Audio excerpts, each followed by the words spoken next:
Jane Velez-Mitchell for Unchained TV. We have total team coverage for day 2 of the Smithfield trial, the trial of 2 animal activists who could go to prison for 11 years for going into a factory farm in Utah and taking out 2 sick piglets. We're going to go straight out to the courthouse in Utah. Carla Cabral, you're standing by.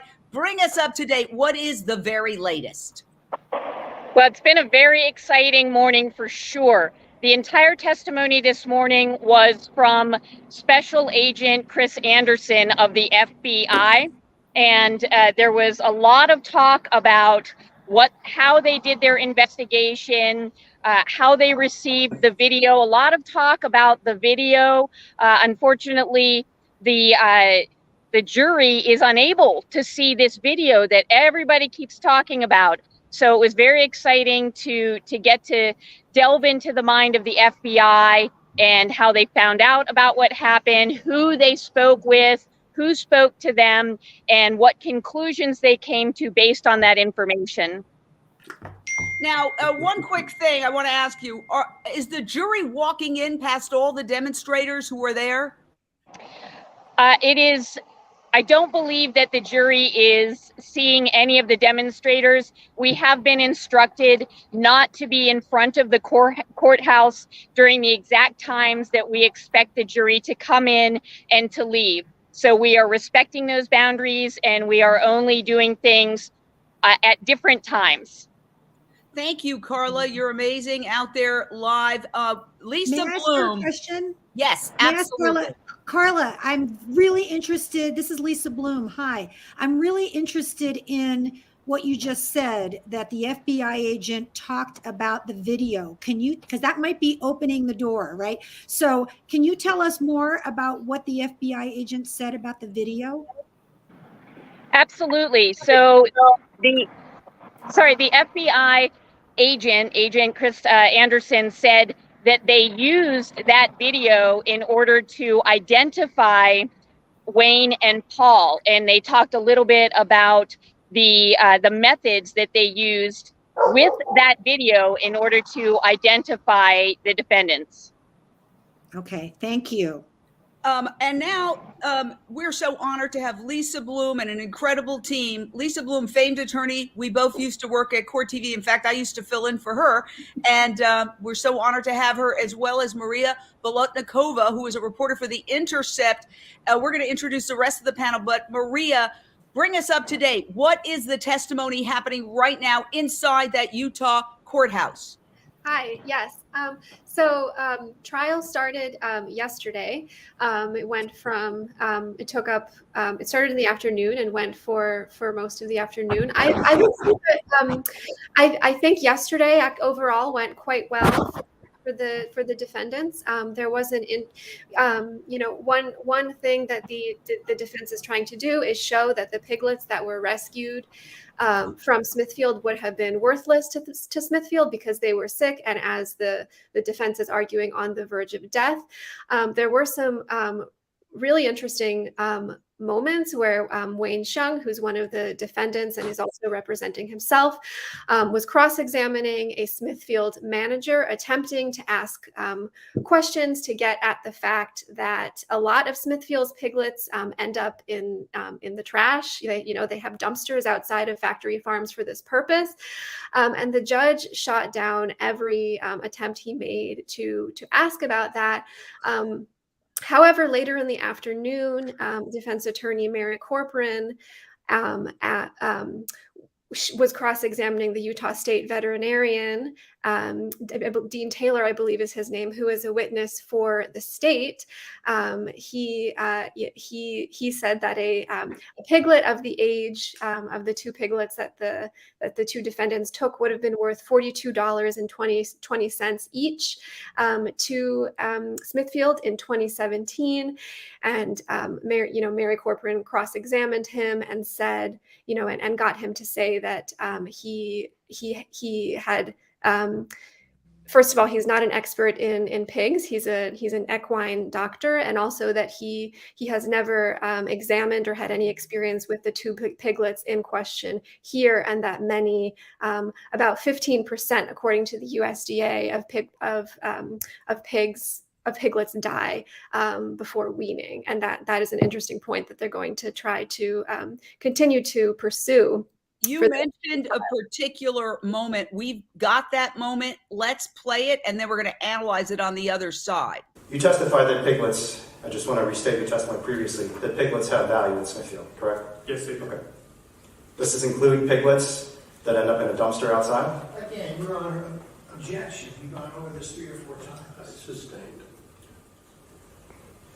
And piglets that are discarded into dumpsters. Presumably these piglets are not sold for meat, I correct? think this is the 5th time I've stood and objected to this line of question. Your Honor, I'm just trying to It's establish... sustained. Okay. I don't want you mentioning that again. Okay. Your Honor, I'm just trying to establish the value of the piglets, which is an element of that. theft. Sustain the objection. Your Honor, may I approach? No. No. Ask the question. Wow. So, Lisa Bloom, I've never heard of when a lawyer says, may I approach, the judge saying no. Well, they do sometimes. They just want to move it along. They don't want, a hold up. But, Wayne, who's not an attorney, is doing a very good job. Because He is an attorney, actually. Oh, he is an attorney? Yeah. Okay, well, he's doing a very good job, and it's very hard. You're up there, you have a whole line of questions written out, you're ready to go, and then the judge sustains objections, and you can't go down that line, and it's very frustrating. So I think he's doing a nice job, even though, of course, the judge is cutting him off. The judge only wants a very narrow set of facts coming into this trial. That's clear, right? The judge is not going to allow the video in, not going to allow Wayne and Paul to explain why they were there. So they're only allowing this very narrow set of things in, but still, I think Wayne's doing very well. So I want to get our other panelists' reactions to all this. Donny Moss of TheirTurn.net, Gwenna Hunter, co-founder or founder of Vegans for Black Lives Matter, and avid trial watcher, Mick Davoudian. Gwenna, you've been following this trial from the beginning, reading about it as well. What is your reaction to how Wayne is being treated in court? Oh, unmute yourself. You're muted. It just feels like such, it feels like a true setup. It feels like they've made their mind up. They've decided, and I hope that's not the case. As I was listening to the judge's tone, and I'm an energy person, so as I was feeling the tone of the judge's voice, something popped in my head. I wondered, do judges or townships, are they able to get donations from major organizations such as a Smithfield? Because sometimes, almost like in a political situation, when a president is promising something, and then all of a sudden they get a huge donation while they're running for president from animal ag organization. All of a sudden they're for this when they were against it prior. I just wonder the whole conspiracy and the setup of this type of situation, because it really feels like they have made up their mind and they're doing all that they can to make sure that nothing comes out that makes them human, that makes what they're saying credible, and that causes no emotion and thought process in the jury. Well, let me play one more courtroom incident or interaction. Again, Wayne Hsiung, who is defending himself, who is a lawyer, cross-examining the manager for Smithfield. Listen to this one. So you said previously that you cannot see the piglets inside a farrowing barn because the building is completely enclosed, correct? Yes. And there are no windows or curtains? No. And that's because the piglets need to stay warm, correct? Yes. And in Utah winter, it can get kind of cold, even in the desert, right? Yes. And the piglets probably need to be held in 80 Again, degree. Your Honor, I think the line of question we're going down is leading us toward farm management practices. And I think our focus is just on whether or not the animals were spoiled. Your Honor, What's your foundation? I mean, what do you... Your Honor, what we're trying to get at is that the likelihood that defendants would have taken a piglet from a gestation barn, when gestation barns are inappropriate places for a piglet to live, partly because they're far too cold, right? They're open to the elements, is relevant evidence to determine whether there was either the intent to remove a piglet from a gestation barn, or we actually did remove a piglet from a gestation barn. In other words, the conditions inside the barn are illustrative of whether defendants had the intent or did actually commit the theft inside a gestation barn. And I think this is beyond direct, Your Honor. It is not sustaining the objection. So again, I have to go back to Lisa, and then we'll get the other panelists. As an attorney, what do you make of this? So this is great. Okay. I mean, yes, the objection was sustained, but Wayne got to say all of that in front of the jury, right? So normally you don't get to make these kind of arguments in front of the jury. You have to go to a sidebar, or you do it when the jury isn't there. And Wayne, I think, very wisely is making his argument, and he's talking about how cold it is, and then whether they had the requisite intent. And, juries, their little ears are always listening. They're perked up, right? They're listening. And what juries also don't like is when information is being kept from them. So here Wayne is presenting himself very calmly and professionally as somebody who's trying to get some information in, and he's not being allowed to get it in, but he got to explain why. So that's giving the jury information. And I really like the way he handled that. And here is the judge Jeffrey Wilcox, who is presiding over this trial. So let's get response now from TheirTurn's Donny Moss and then Mick Davoudian. Donny? Look, the jurors are humans. And when the judge continues to block Wayne's sort of thoughtful, measured testimony, or line of questioning, I should say, I can't help but think that the jurors are going to say, what does the judge want to hide here? Yes. What do the prosecutors want to hide here? It seems to me like the prosecution and the judge are doing themselves a disservice by not allowing Wayne and the other defense attorney to just say what they want to say. I mean, I'm not a lawyer. That's just my gut feeling based on someone who's been in a jury before. So look, I think it's terrific. I mean, I think I would just echo what Lisa said, that it's terrific that Wayne was able to make his point after the objection was sustained. So yeah, kudos to Wayne. Yeah. And to your point, Mick Davoudian, you had pointed out in a comment that as an avid trial watcher, you were very interested in the questions the jurors were asking. Yeah, that's right. Actually, so that was a positive to me yesterday. At some point, I think one of the jurors asked something about why does the industry not have staff after hours to care for the animals? And that, to me, I mean, indicates at least a very basic level of empathy. So I think that's good news. And then, of course, the other thing that happened yesterday is I was really, really negative on the whole thing. Donnie asked you a question, and then Lisa said something. So I think overall, it's really difficult to watch because it's obvious how biased the judge is. I don't know if you guys noticed what the judge did yesterday. Honestly, I don't think in all the years of watching, court dramas, I've ever seen anything like that. I think it was at some point right at the beginning of the questioning, and Wayne kind of to ask a question of a witness. The judge just basically snapped at him and said, irrelevant. And then I remember seeing that the judge kind of locked eyes with the prosecutor immediately, as if like they both knew this was weird. So maybe Lisa can explain if that's weird or not. To me, it sounded like it was weird and looked like they thought it was weird. And then the judge immediately said something like, oh, and I'm going to sustain my own objection, which I thought was bizarre for a judge to also act as a pseudo defense attorney. And thank you for that. Everybody, don't touch your keyboard. It crackles.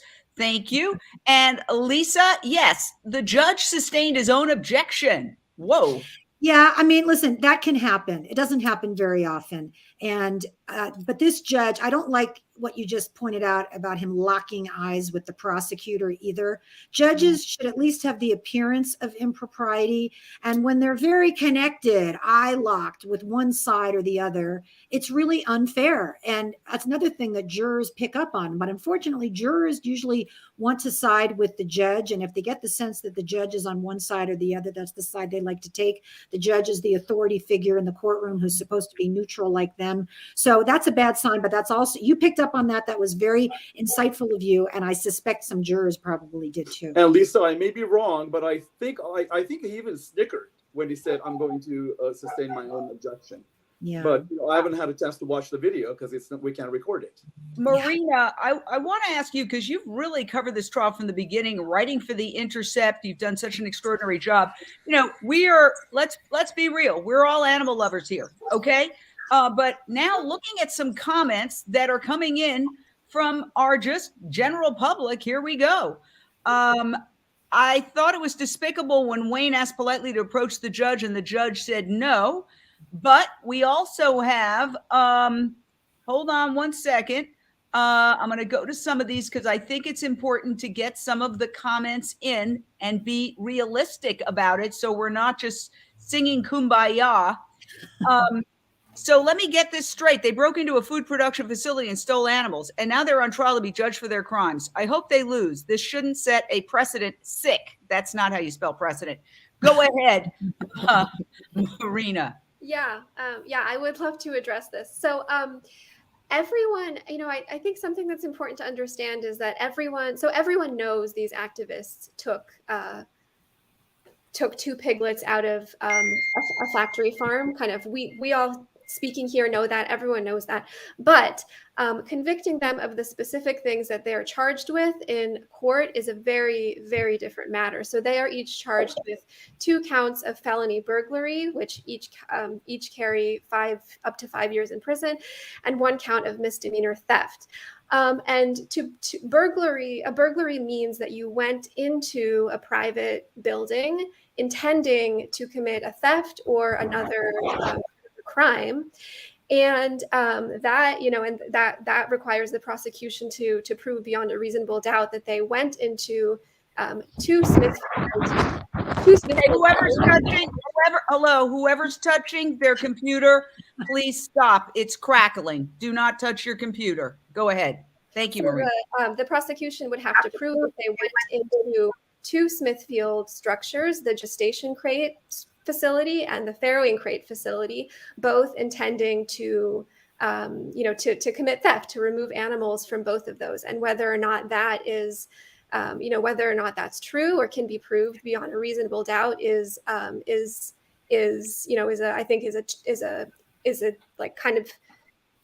very different matter from the conversation that's been happening in public in places like the New York Times about the rescue. Can I ask Marina a question? Sure. Marina, that you make such a good point. So do you think Wayne and Paul are going to say they didn't go in with the intent of rescuing piglets? They went in to document the inhumane conditions, but once they were there, they saw the piglets and then took them to save their lives. Is that what we expect them to say? And do we expect them to testify?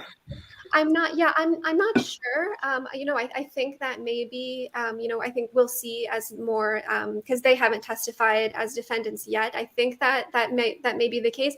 And, remember that they removed 2 piglets from a farrowing facility. That's where piglets are kept, not from a gestation crate facility, because that's only a building for the caged pregnant pigs. So, and one of the things that Wayne was saying, I think in one of the clips that Jane showed, is that it doesn't make sense as the burglary in a gestation facility, and there are no piglets to be taken there, and that's huge because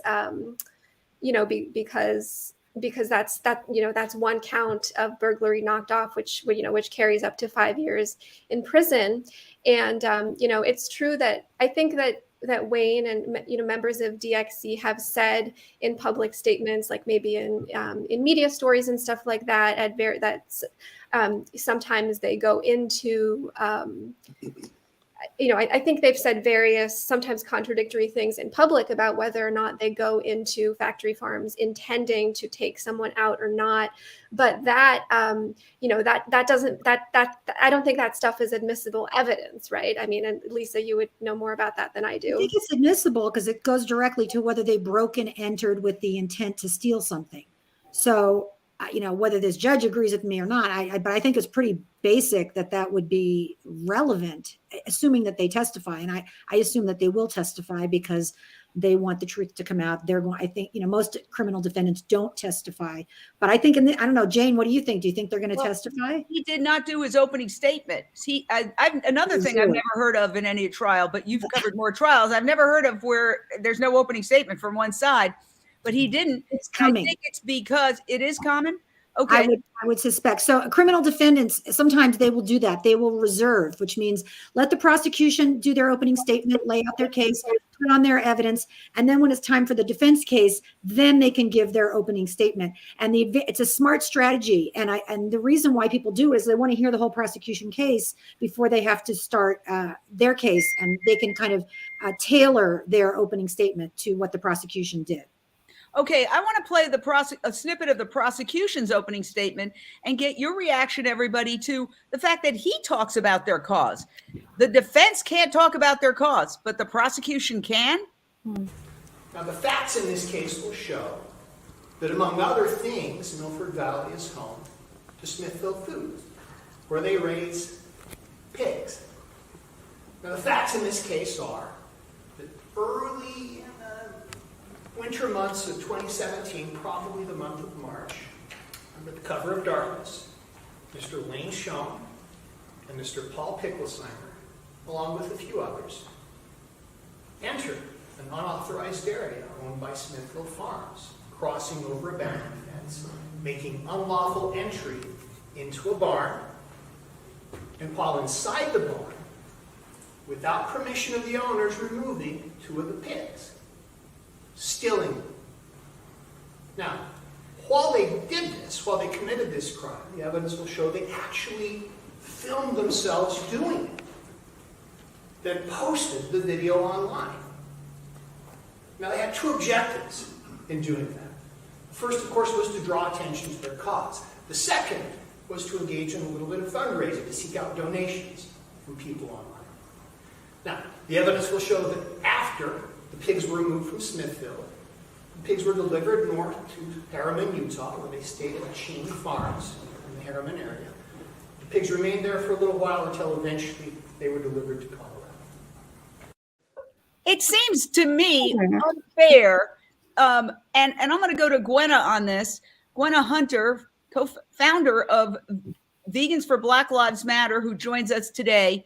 What is your take on the fact that we can't show the video, but the prosecution can refer to the video and refer to the cause of the defendants?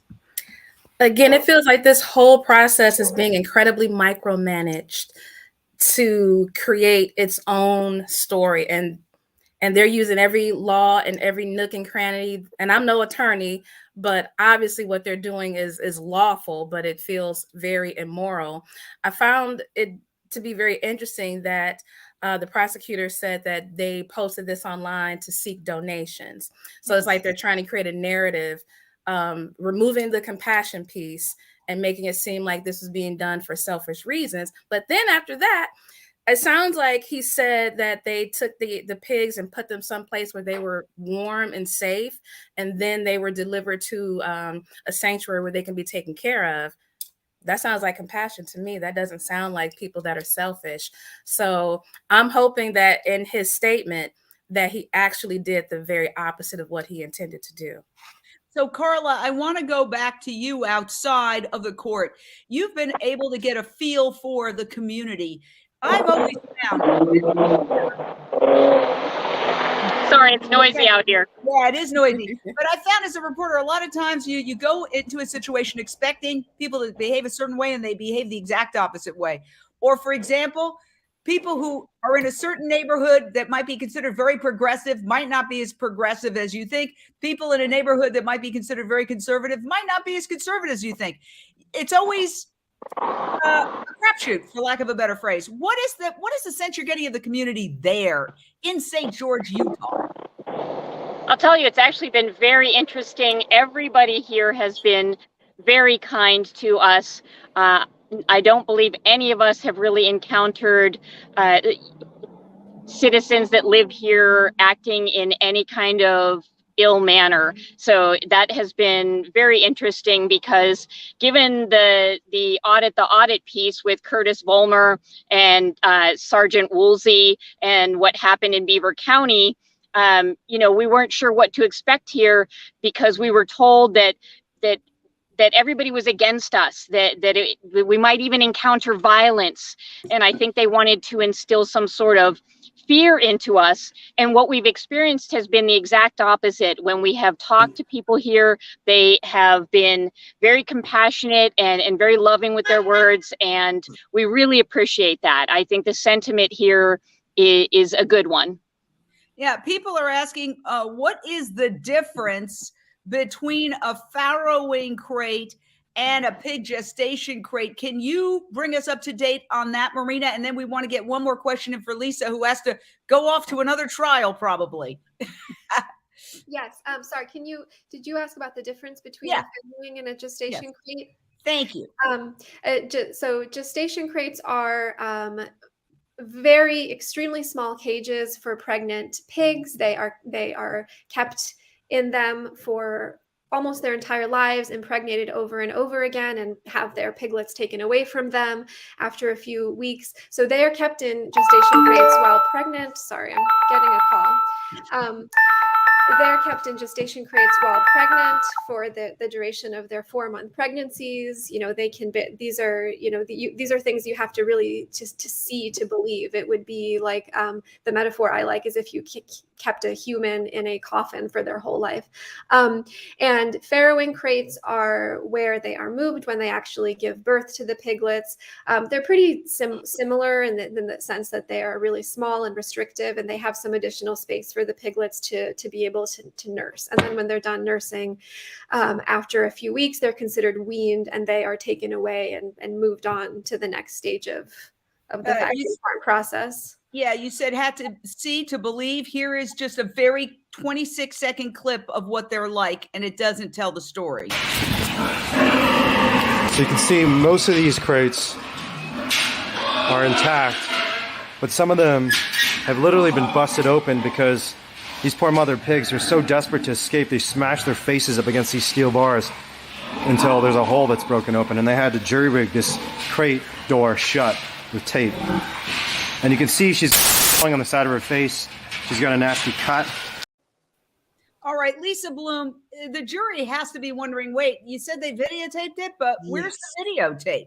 I'm so glad you asked me about that, because I'm ready to jump up and down and yell that the door has now been opened. So for everybody who's just to catch you up on this, so Wayne and Paul wanted to introduce these videos that they took to show why they were there, right? And the judge will not allow it. However, those rulings can always change, and they can change during a trial when the other side opens the door. We now have two really good examples that you've shown us, Jane. One is the prosecutor in his opening statement is talking about the video, and he's actually ascribing a motive to them about the video. They did it for fundraising, like they're in this for some dollars, unlike Smithfield, which makes billions of dollars off of animal suffering, right? So that's number one incident of opening the door. Number two, we heard from Carla about the FBI agent who also talked about the video, that I saw the video and that I used this to identify them. The video is now in this trial. The jury has heard about the video. And I hope that Wayne and Paul and the attorney that's helping them is going to be jumping up and down and saying, Your Honor, the door has been opened. We now want to introduce the video. I really hope that they're going to try. They should try over and over again. When you're a trial lawyer like me, you've got to be very aggressive. You got to keep trying and trying and trying. And maybe the 5th or the 10th time, you're going to win and you're going to get it in. And that's what they should be doing at this point. Well, I agree with you. They opened the door by mentioning it. So can somebody run in there and tell Wayne, Carla, are you able to run in there and tell Wayne, tell him that now the door's been opened and they can show the videotape. But I just have to ask you one more question before you leave. I know you're going to leave in 1 minute, Lisa. the weird part about this trial is there's so many things that the defense wants to appeal about the procedure, about jury selection, but they keep being told, do it after the trial. Well, after the trial is a little too late to open the door, to take advantage of opening the door. Yes. Well, unfortunately, that's the way our system works, because there's always the possibility that they will be acquitted, and meaning not guilty. And if they're acquitted, it's over and we don't need an appeal. So courts don't like to do anything unless they absolutely have to. If Wayne or Paul is convicted on anything, then they will have the right to appeal, but it takes a long time. But you can't take up an appeal in the middle of a trial, absent really extraordinary circumstances, which are not present here. Thank you so much. Lisa, you informed me beforehand you had to leave at 11:30. It's 11:30. We're so honored to have you. Seriously, Thank you, Jane. It means a lot. Thanks for covering this important case. And everybody, if you saw that video that we just saw of the pig and you're disgusted, consider going vegan for a day or a week or your entire life, like I do. Thank you. And I think we'll see you for half an hour tomorrow as we continue our trial coverage. Thank you, Lisa Bloom. Thank you. All right. Well, thank you very much. So let me ask you a question. Donny, I mean, that seems open and shut. This is not some obscure legal argument. I've heard that. I've covered a lot of trials. I'm not a lawyer either. But that open the door thing, I mean, can they take the ball and run with that? I'm obviously not a criminal defense attorney, but even if the judge continues to prohibit the video from being shown, the jurors have now heard on multiple occasions about this video.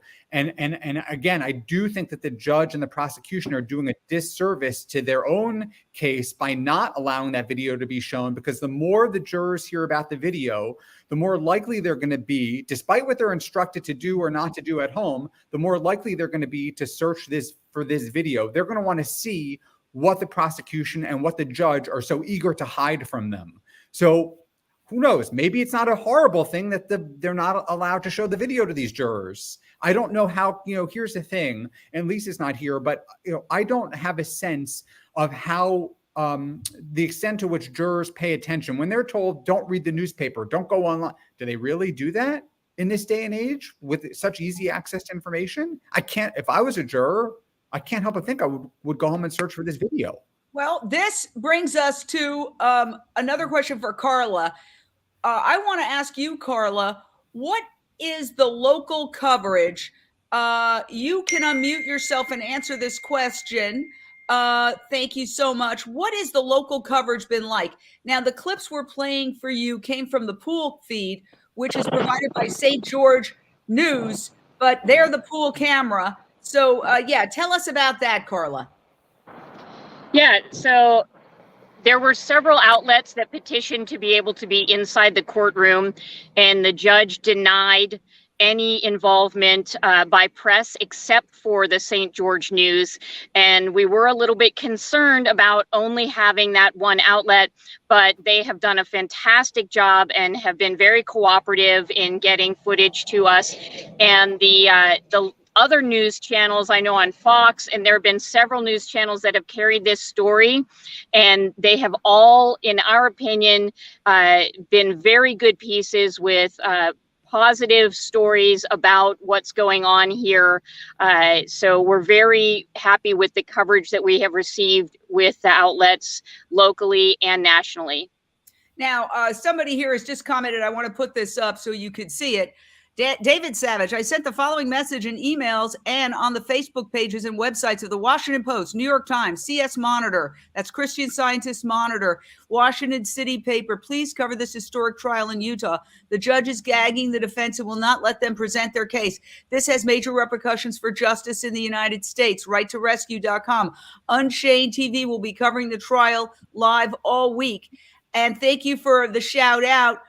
Kinder world. So that, right there, obviously mainstream media has its thumb on the scale, because look at the TV commercials. Meat, dairy, pharmaceuticals, primary advertisers. That is the industry that is basically trying to gag Wayne, Paul, all the activists. And right now, the Supreme Court is about to hear the pork industry's challenge to Prop 12 here in California, which bans any products that use these cruel gestation crates from being sold in California.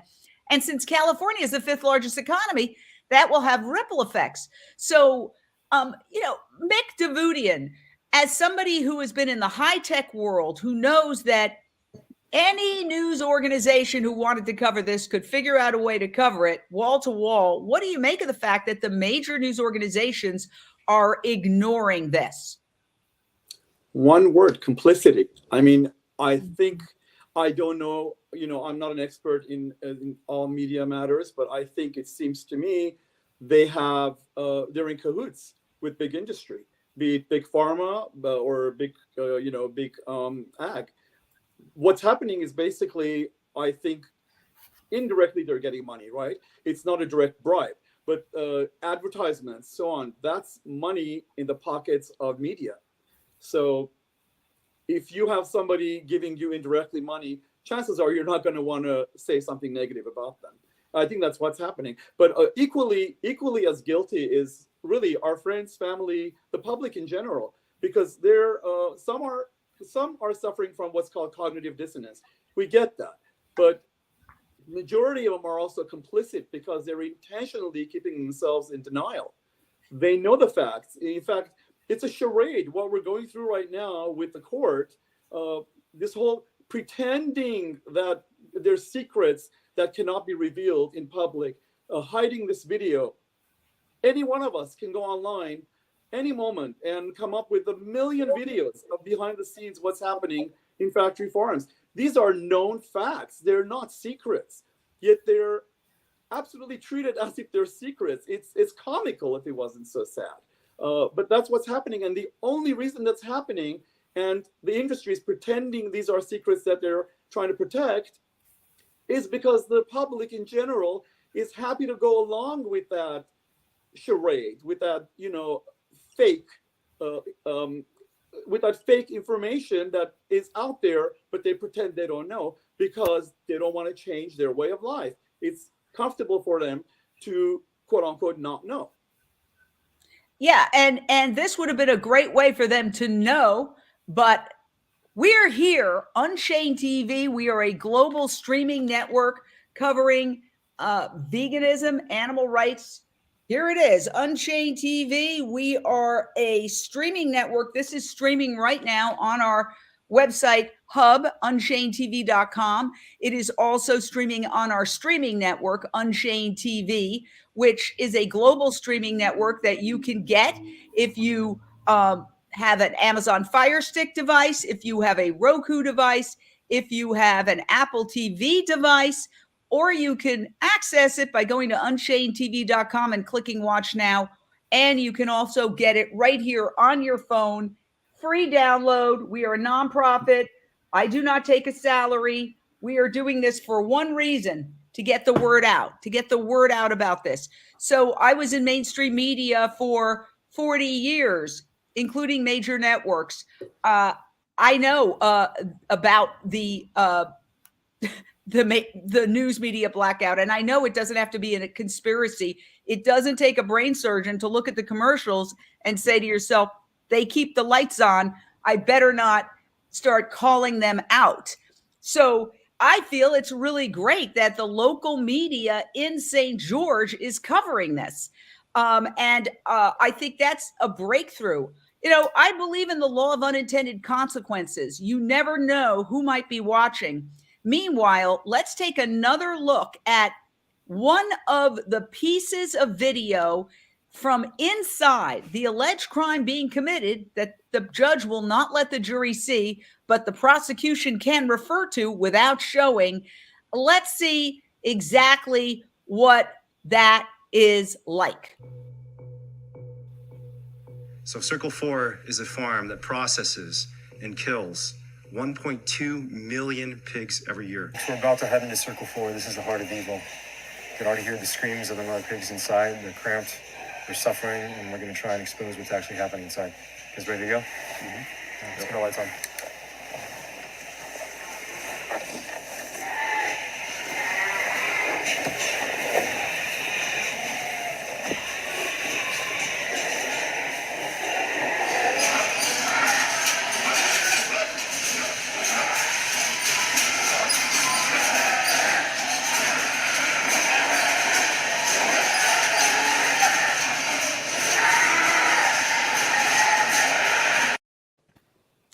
Wow, pretty intense. We've gotten a lot of comments here.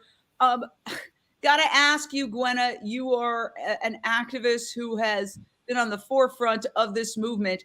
Do you see this trial as a tipping point? I do. And this is also, as I'm listening to everybody and watching these videos, these clips that you're playing, what I see is fear, and fear from the prosecution, fear from the judge, because all of these tactics wouldn't be necessary if they didn't have fear. And this is a testament to DXC and how powerful they have to be and how powerful they are to have a court system, this whole system, to create all these maneuvers, block all these things, can't see the video, you can't do this, all these objections, all of these things that are being crafted to just make them micromanage the whole conversation about what's going on. I feel like the prosecutors are obviously, and we've said this in many ways, are playing off of the cognitive dissonance of the jurors that they potentially have. As we know, most people have cognitive dissonance when it comes to animals.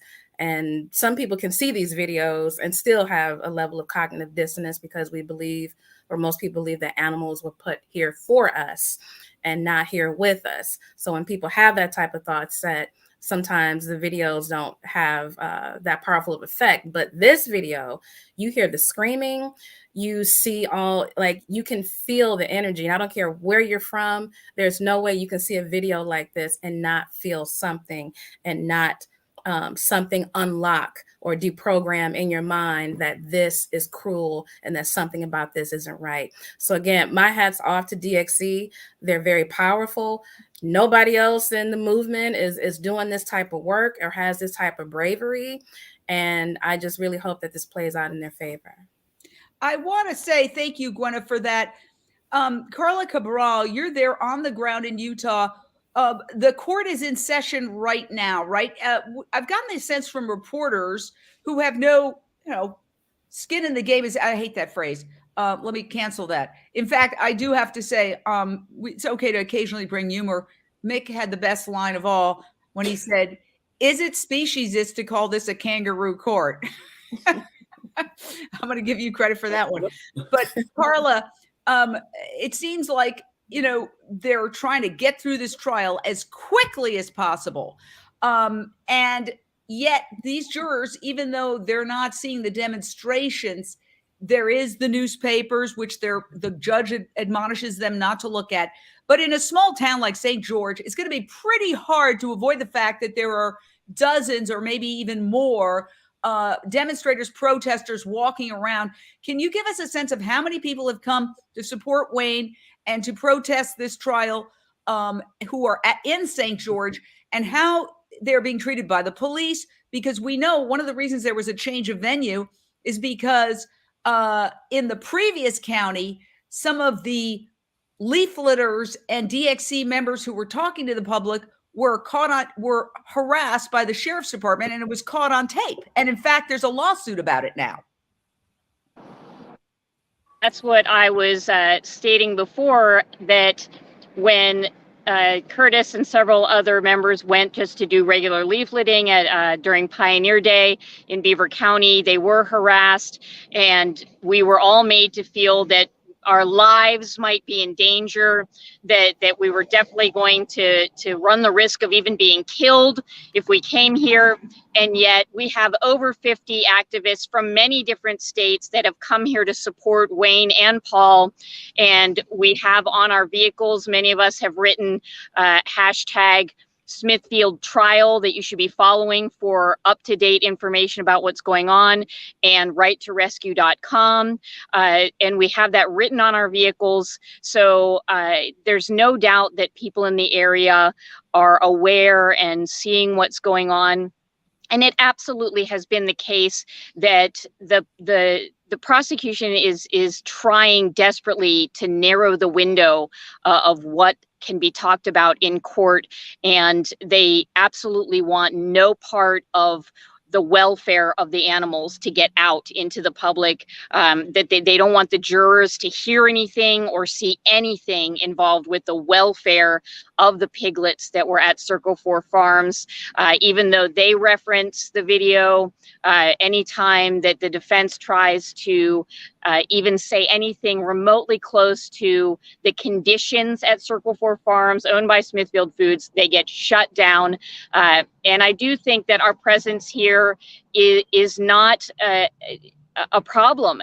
As I said, all of the people that are here and the police that have been here watching over us while we're here have been nothing but kind. Wow. Absolutely. Yeah. Okay. And once again, this is the judge, Jeffrey Wilcox, presiding over the trial. Now, as I mentioned before, the New York Times, in one of the cross-examinations by Wayne, who's defending himself, okay, the New York Times came out because actually, after they went into the farm had no idea, since they have thousands of pigs, that these 2 pigs were taken. Then the article came out in the New York Times, arguably the most influential paper and news publication in the world, with a link to the video that Wayne and Paul and the others shot. And also, the New York Times watched the film and said this: in a portion of the film, Mr. Hsiung narrates dead piglets are piled up behind a sow who is wedged into a crate so tightly that she cannot move away from the mess. But a viewer can turn around or turn away from her to see and hear sows in similar straits all around her. And then the New York Times, again, pretty much the most important publication in the world, says the film shows sows with bloody and mangled teats, pregnant sows gnawing on the bars of the narrow stalls they live in until they give birth, and piglets clambering over and nibbling dead siblings. The New York Times also included, and we are also inviting Smithfield Foods on anytime, the company's response. Circle 4 is owned by Smithfield Foods, which was bought in 2013 by Shanghai International, one of China's largest meat processors. A Smithfield spokeswoman said the video had blatant inaccuracies, such as its assertions that the animals shown in it are being starved. Your response to that, Donny Moss? Yeah. Well, first of all, all of these major meat companies will always say that the footage is taken out of context, and that what we're looking at isn't from our farm. And truth be told, it wouldn't really matter, because all of these industrial factory farms, I hate to use the word farms, look the same. They all have these gestation crates. This particular farm kills or raises 1.2 million pigs a year in 300 different barns, again, sheds on this property. So it's really it's really just dishonest. But what else are they going to say? Part of me thinks that the prosecution should have, at the get-go, just to get it out of the way, say, look, some of the things that you're going to see in this video in which the crime was committed are confronting and are upsetting, but that's not what we're here to litigate. We're here to litigate whether or not these crimes were committed. So again, I think the prosecution is can't get out of its own way here. In the opening arguments, the prosecutor stated, made reference to what was the word he used? To their cause. But he didn't say what the cause was. Again, the jurors are going to have to say, well, what is their cause? What is it that we're not hearing here? But Jane, the conditions in those factory farms are regardless of what Smithfield and other companies say, they're way worse than anything that could ever be shown in a video, because the videos cannot show the putrid air and the smells and all of the other things that make life on these sheds horrific for the animals. And let's take a look at another cross-examination. Again, Wayne Hsiung, who is a defendant, is a constitutional law professor. He is defending himself. Here he is cross-examining the Smithfield manager, courtesy of St. George News. Mr. Thompson, my name is Wayne Hsiung. I'm the defendant and counsel in this case. I'm going to ask you a few questions to follow up on what Mr. Christensen asked you. Is that all right? No problem. You viewed a video of an intrusion into farms, I think you said around June or July 2017, correct? Yes. But you have no knowledge of this intrusion prior to that video? No. Okay. And do you know where you obtained this video? It was online. It was on Facebook, I believe. Do you know how Smithfield Foods came into possession of this video or found out about this video? I don't. Is it possible this video was disclosed to you by the New York Times? By who? The New York Times, a publication? No, we just Googled it. Okay, you don't recall the New York Times delivering this video to your company? No. In this video that you watched in June or July 2017, you said you narrowed down a time frame Yes. for the video to have been actually shot Yes. as opposed to published, Yes. correct? Okay. Because you watched it when it was published in June or July 2017, correct? Yes. In that time frame, that was approximately March of 2017, right? Yes. So back in March of 2017, when this incident did happen, you don't have any recollection of realizing the piglets are gone, do you? No. And that's probably because there are lots of piglets in Smithfield? Yes. In fact, there are thousands of pigs, even at a single farm like yours, correct? Yes. And that would mean there are thousands of piglets at Smithfield at this one site. Yes. So Mick Davoudian, listening to that, I thought it was very clever how Wayne is bringing in just in a sort of very gradual way through his questioning. In fact, several times the prosecution said, this is testimony in different times that Wayne is trying to bring in the idea that there are thousands of piglets there and who's looking after them. You know, it goes to what I said earlier. It's really a charade. I mean, these are facts that are known for anybody. Any, human being with half a brain can go online, not only find out and read about these, they can actually look at videos. So, I mean, you can see them with your own eyes. I've actually, I can't say I had the, anyways, it was a very emotional time. I've been outside of this so-called farm. And it was heartbreaking. The screams and the cries of the mother pigs to this day haunts me. In fact, I broke down in tears. And back then, I think he was 8 years old. Vegan Evan is the one who came and hugged me and consoled me. Any human being with an ounce of humanity, once they're confronted with this, they cannot deny it. But the fact that it's not in the public forum, big media is not covering it, gives everyone a justification to pretend they don't know. Yes, it's called plausible deniability. Oh, I didn't know. Well, you didn't know because you were intentionally trying not to know. But I want to go back to Carla, who is live outside the actual courthouse. First of all, bring us up to date on the technicalities. So it's almost noon here. That's an hour later Mountain Time. I'm Pacific Time. So that's almost noon. That's almost 1. It sounds like they're almost going through the lunch break because I don't see anybody leaving the courthouse. Bring us up to date on that because I've covered a lot of trials. Usually they break for lunch around 12:30, 12. Yeah, actually, they did break for lunch, right? It is almost 1 o'clock now. It was about 11. It was almost an hour ago that the judge broke for lunch. And so they should actually be getting back in.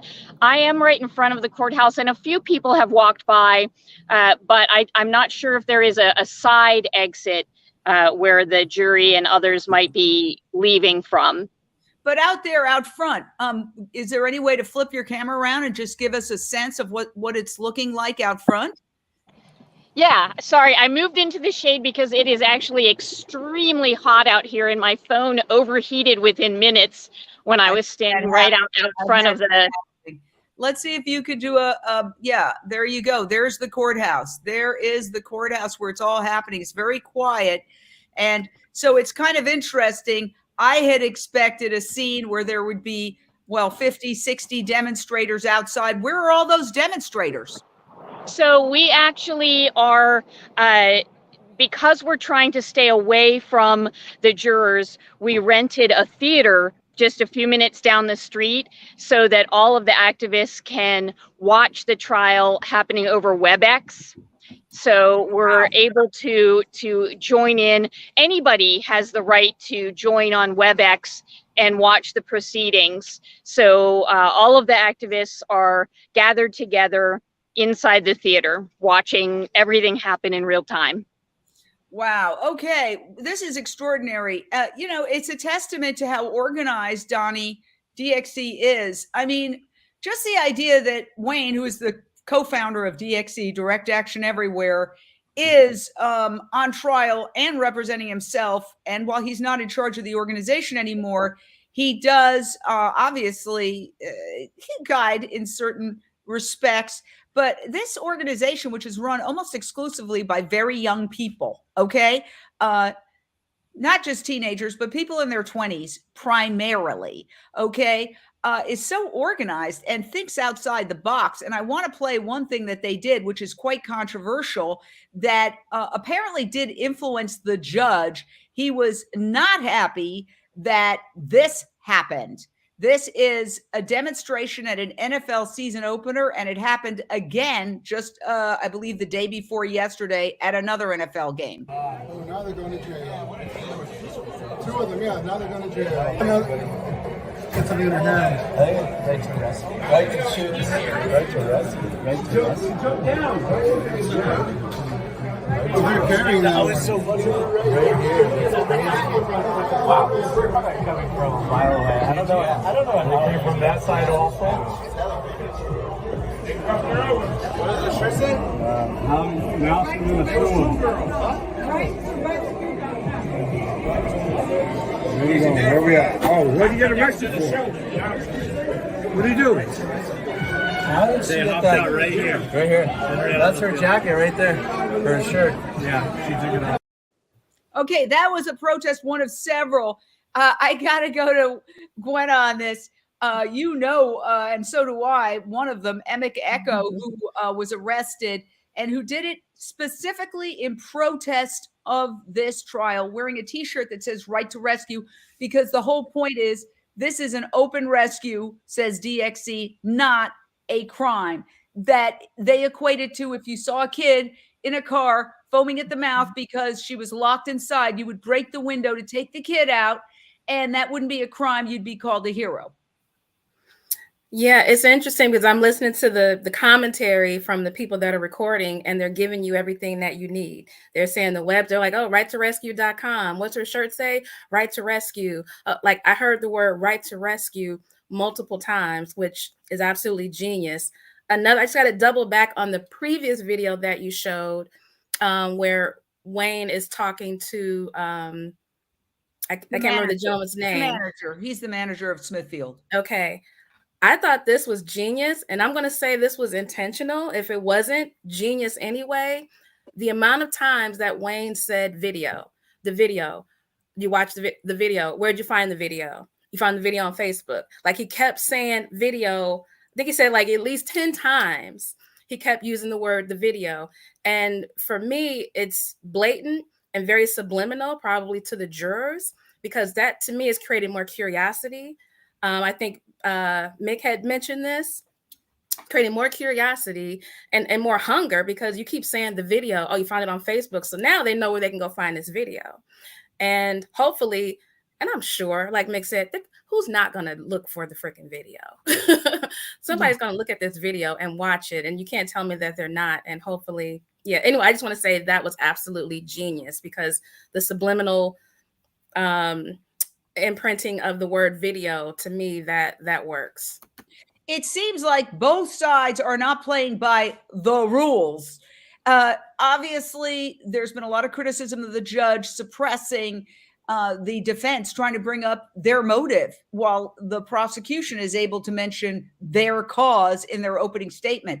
But by the same token, DXC is not playing by the rules.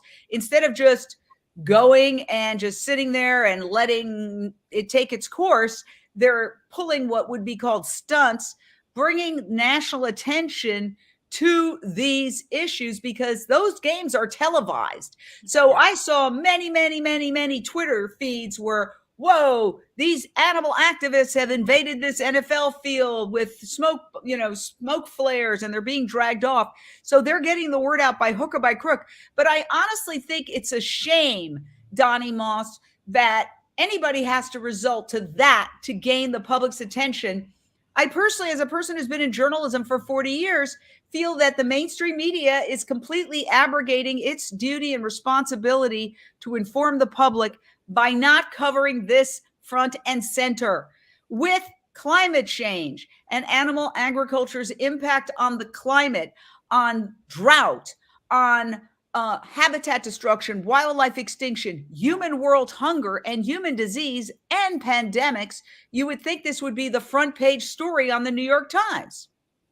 Yeah. And, Jane, to be fair, the New York Times, the Wall Street Journal, and the Washington Post have all covered over the years DXC investigations like the one that they're being prosecuted for now. So it's not 100% black and white, but if they do 1%, they probably only do 1% of what they really should do, given the enormity of the problem. There is so much coverage about climate change. I mean, and then when Greta Thunberg emerged as this sort of icon in the climate movement, there's been so much coverage, but so little of it has even addressed the impact of animal agriculture on the climate. And look, in California, speaking of California, during the droughts, the almonds and tomatoes and avocados and all of these plants, which might consume a lot of water, but not nearly the amount of water that these industrial animal agriculture facilities consume in California.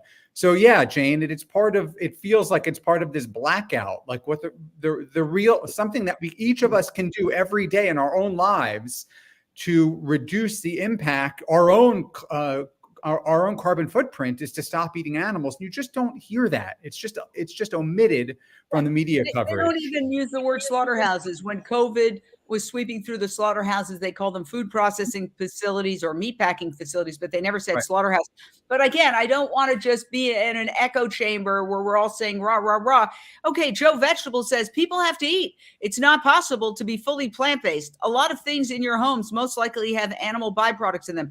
I'm gonna toss that one out to Mick Davoudian. Personally, I am 26 years vegan. Go ahead, Mick. Well, I haven't had any meat since I was a young person, and I'm gonna be 60 in December. So I'm alive. I'm doing great. I've been vegan for the last 10 years. So it's a lie. Again, one of those known lies. Everybody really knows that it's not true.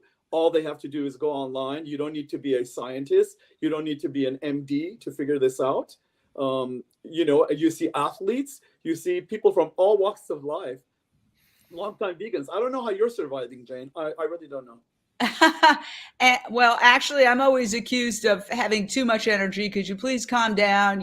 You're disrupting by being too loud.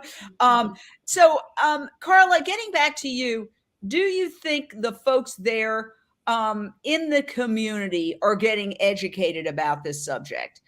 You said everybody's been very kind. If indeed the jury is a representative sampling of the community, do you think that the assumption that they're going to be completely unfeeling about this issue might be way off base?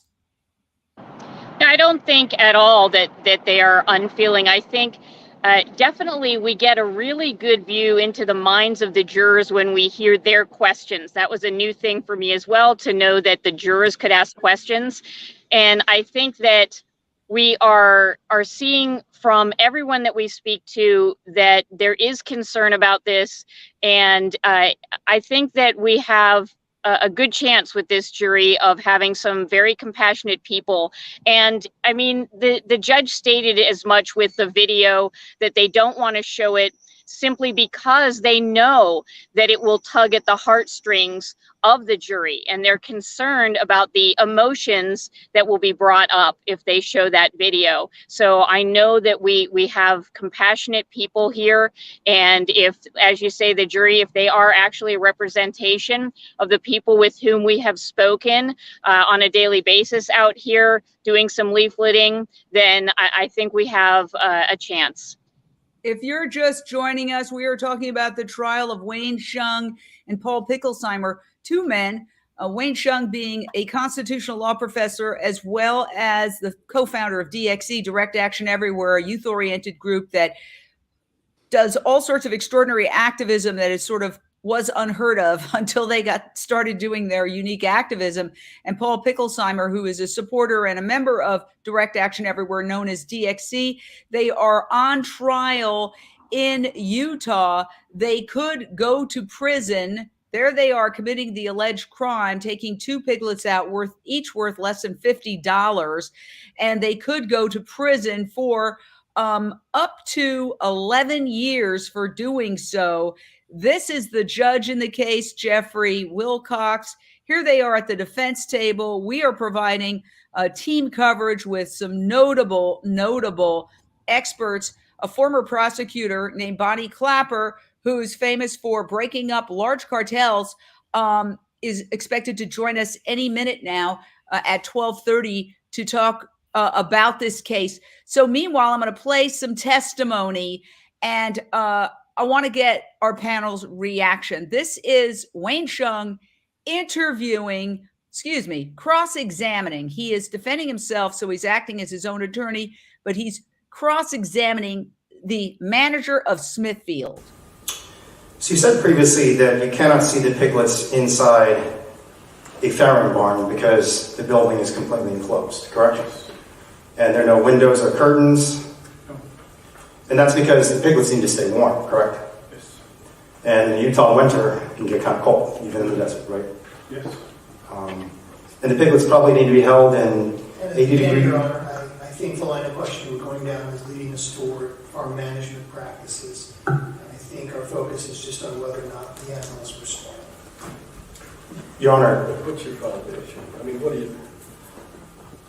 Your Honor, what we're trying to get at is that the likelihood that the defendants would have taken a piglet from a gestation barn when gestation barns are inappropriate places for a piglet to live, partly because they're far too cold, right? They're open to the elements, is relevant evidence to determine whether there was either the intent to remove a piglet from a gestation barn or we actually did remove a piglet from a gestation barn.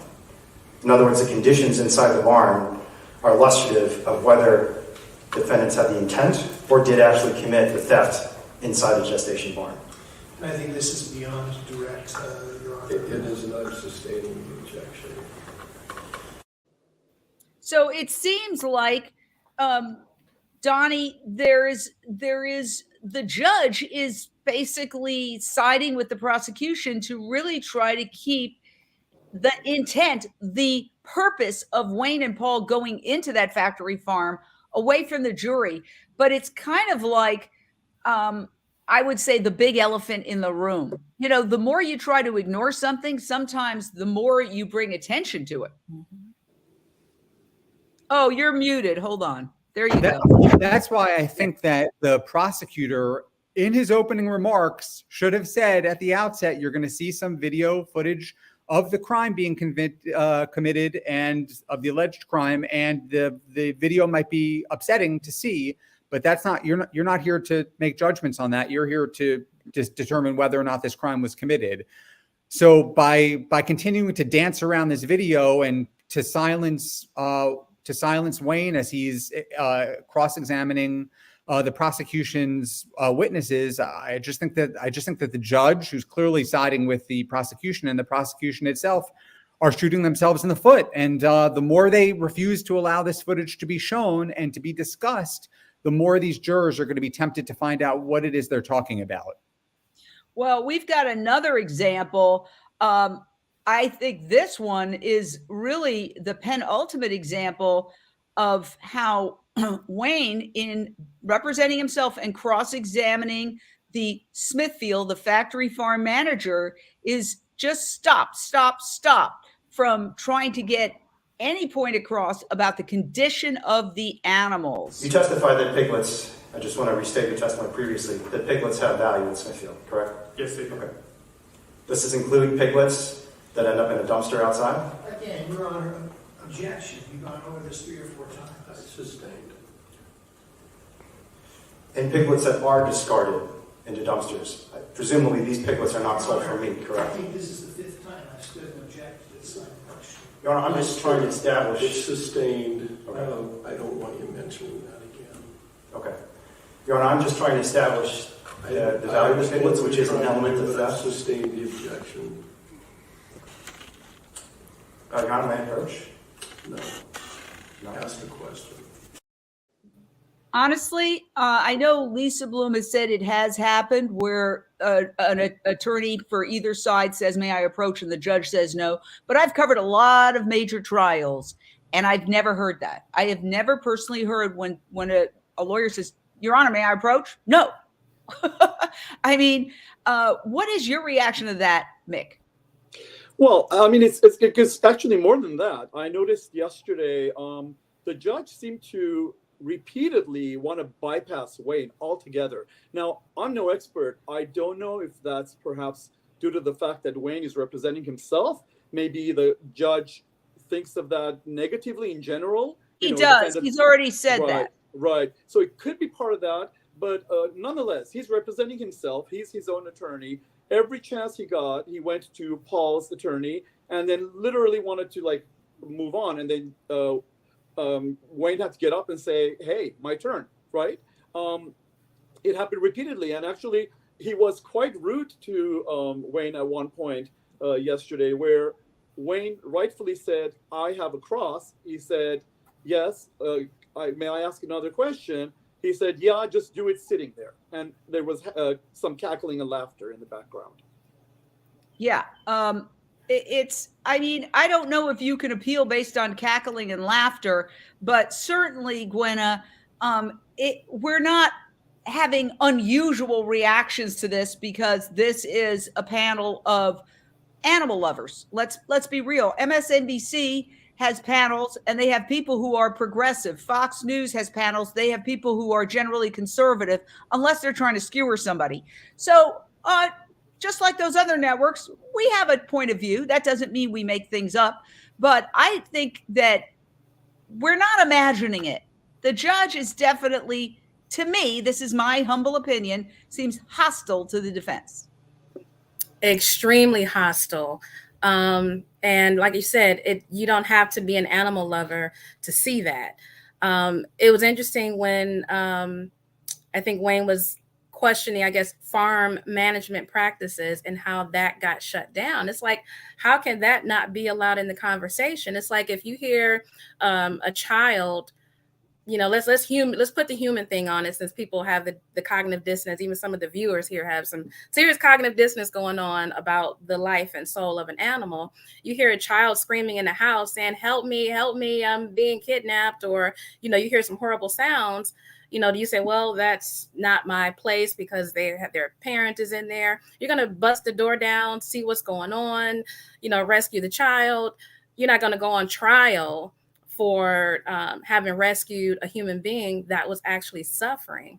So, and this obviously is the type of thing that DXC is trying to make people see, that all life is equal, that suffering has no place on this planet, and that, just as someone saw a puppy in a car suffocating, I don't care if they are an animal ag or if they have a farm with animals, they're going to do something, because most of us have been programmed to look at certain species, certain animals, certain humans, certain people as deserving of a certain level of compassion. So it's, regardless of what happens with this, to me, this is creating a shift in the consciousness of the people that are involved in this court case, because the whole point of the reason that we even have this movement is we need more love, we need more compassion, we need people to see each other as equal. And I think that Yeah, and I keep getting like remnants of Anita in this, like, you know, what she went through of having to go to trial because she gave a pig water. Yes, and you're referring to the founder of the Save movement, Anita Krines, based in Toronto. She was a PhD, is a PhD, studying Tolstoy, who said we have a moral obligation when we see suffering to get close, see if we can help it, even if we can, to bear witness. And she started the Save movement, where people bear witness to animals going to slaughter. And she was giving water to a pig. She was arrested and prosecuted.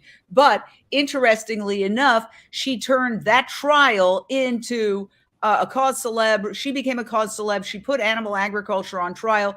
Massive coverage in Canada, which covers things differently than the United States, because frankly, this is my opinion, there's not as much violent crime or just, I would say, tabloidy coverage in Canada. So serious things get covered. And I was there when she walked out of court. We were the only network to be going live as she walked out of court. And it was a scrum of media. That's what should be happening here, but it's not. But it was a scrum of mainstream media in Canada when Anita Krines was convicted. Meanwhile, speaking of PhDs and other notables who were speaking out on this case, here is Peter Singer, known as the father of the animal rights movement, author of Animal Liberation and many, many other books, very, very respected intellectual, speaking out about this trial. Hi, I'm Peter Singer. I'm professor of bioethics at Princeton University, and I'm concerned about the fact that Wayne Hsiung is facing prison for rescuing 2 sick and dying piglets from one of the nation's largest pig farms run by Smithfield. People who do this, try to stop this cruelty, should be applauded, not convicted of crimes. And what's particularly absurd is that the court has ruled that the footage of the conditions of the pigs is too horrific for the jury to see. It's so horrific, and yet the court is protecting the pig farms that do that, instead of allowing the jury to see the truth about how pig meat is produced. Thanks for listening, and I hope you'll join me in supporting Wayne Hsiung. Donny Moss, what's your reaction to Peter Singer, the founder of considered the father, even though it goes way back, but he's often referred to as the father of the animal rights movement? Oh, you're muted. You're muted. So I'm sorry. You know how historic the case is when you have, really, as you said, the father of the animal rights movement taking time to remark on it.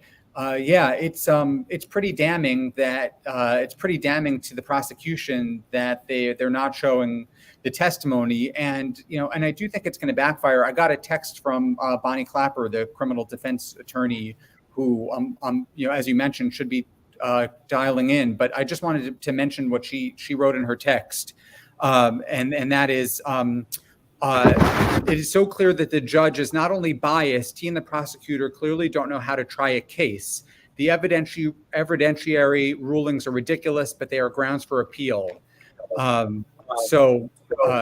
Anyway, I hope she's able to call in to sort of expand upon that. But I think we're between Bonnie Klapper and Lisa Bloom, both of whom are criminal defense attorneys. I'm getting the sense here that there's going to really be grounds for appeal if they're not acquitted on the charges. Yes, and please text her and tell her to get her tuchus over here and sit down. Now, Carla Cabran, I don't want to just be in a bubble. There are things that people are saying. Okay, so here, let me go to one of them, because the thing though is they were wrong for what they did. They broke into a business and stole some animals. So what is your response to that? Well, I think it's disingenuous to pretend that conditions don't matter, regardless of whether it's a business or not. As was stated before, if a puppy or a cat was in conditions that were horrific inside a business, and somebody went in and documented those conditions and then rescued that dog or that cat, people would be applauding it. And so whether it's a business or not, I don't think personally should matter. I think that the conditions in which these living beings are kept is at issue, and I think it's a travesty that the jury is not getting to understand the conditions in which these piglets were kept. Yes, and I have to say, though, that a lot of people, when they are faced with, here are the jury instructions, and they say, and I've heard this when they interview jurors afterwards, well, we wanted to go, we had sympathy, I wanted to go in another direction, but when I looked at the letter of the law and the jury instructions, boy, they just didn't give me that leeway to just judge with my heart. So, Mick, how important are the jury instructions? Because that's another way for the court system to put some spin on the ball. Well, they're just as important as what the judge does. I mean, he's basically the king in that courtroom, right? And those are his rules. So it really is difficult to overcome a lot of these. This is kind of why social justice movements take a long time. I mean, you're fighting against laws that are written by, let's face it, old men in many cases, right? And they represent a slice of history at a given time. Laws change throughout history. I mean, that's the only way we can actually evolve. And for us to evolve, we actually need to go through these processes. And this is why, historically, not much has changed except for brave people breaking unjust laws, which eventually get changed. Well, yes, and somebody here said lunch hour counter protests in the 1960s violated the law. We know that in all social justice movements, whether it was the suffragettes trying to get the right for women to vote, which only became universal suffrage in 1920, and there were protests for decades prior to that. Yes, they broke the law, but it was civil disobedience. They weren't committing a violent crime. Right. So we need to distinguish that, correct or not, Gwenna Hunter? Yes, I completely agree. We definitely need to distinguish that. And, you know, I have my little fur baby right here. And I tell you what, if something was going on with her and, you know, she's in a car or any type of situation that she needs to be rescued, like it was just, I think Donnie is the one that said that, or I can't remember. Someone said that we would be applauding certain rescues, which is so true. Certain rescues get applauded. Certain rescues get major news coverage. When you hear about sometimes someone breaking a car door because there is an animal inside, or even a baby inside, or not a baby inside, but a child inside, like that type of stuff gets like major coverage and it gets applauded. But with a pig, because we look at pigs as profit and as food and as nutrition, and in some cases entertainment, it's like, you know, bypassing compassion for profits. I know that I won't say the name, but there's a gentleman that's on here that just keeps creating the argument of which shows a ton of lack of empathy. But I believe he mentioned earlier that he has some type of farm and that he raises animals. And, you know, when you're someone that's like, you know, raising animals for food, and this is what you do for a living, it's very easy to lock in your cognitive dissonance, because if you dare go outside that, now you got to look for an entirely new way of living. You have to forget all that you've been taught. And that's kind of my concern in this case, that the people that they selected for this jury, which I'm sure were very crafted and very perfect for this type of case, you know, may continue to have a level of cognitive dissonance, even though their heart may get tapped into a little bit. Well, let's talk about that, because Wayne Hsiung and Paul Picklesimer came out during the jury selection process and complained about how they were not allowed to ask the jurors about how they feel about animals. The defense argued that because the questionnaire asks if you or someone who you know works within the animal production industry, yes or no, they were saying that that'll let you know if you have a bias or not. When we know that's not the case. People get tattoos of quote-unquote bacon. Like, we need to be able to really know what people are about, what they care about, how they feel about animals in general. And these are things we're just not going to be allowed to find out. So, yeah, what do you make of the fact that you can't ask those questions? And by the way, this is an anonymous jury, which is generally reserved for organized crime figures. So that already, according to the defense, telegraphs that, oh, these are dangerous people. In fact, I noticed this yesterday when Wayne would ask, may I approach the witness? The judge said, no, you have to give your piece of paper to the bailiff, and the bailiff will approach the witness, implying that somehow, what is he going to do? Jump over the counter and throttle the witness? I mean, that was so bizarre. Another thing I've never seen, where quite often, can you validate this document? The attorney approaches the witness. He's saying, no, you can't do that. And I want to go to Carla on that, because you probably saw that or heard about that. Yeah, absolutely. It was very interesting on the first day.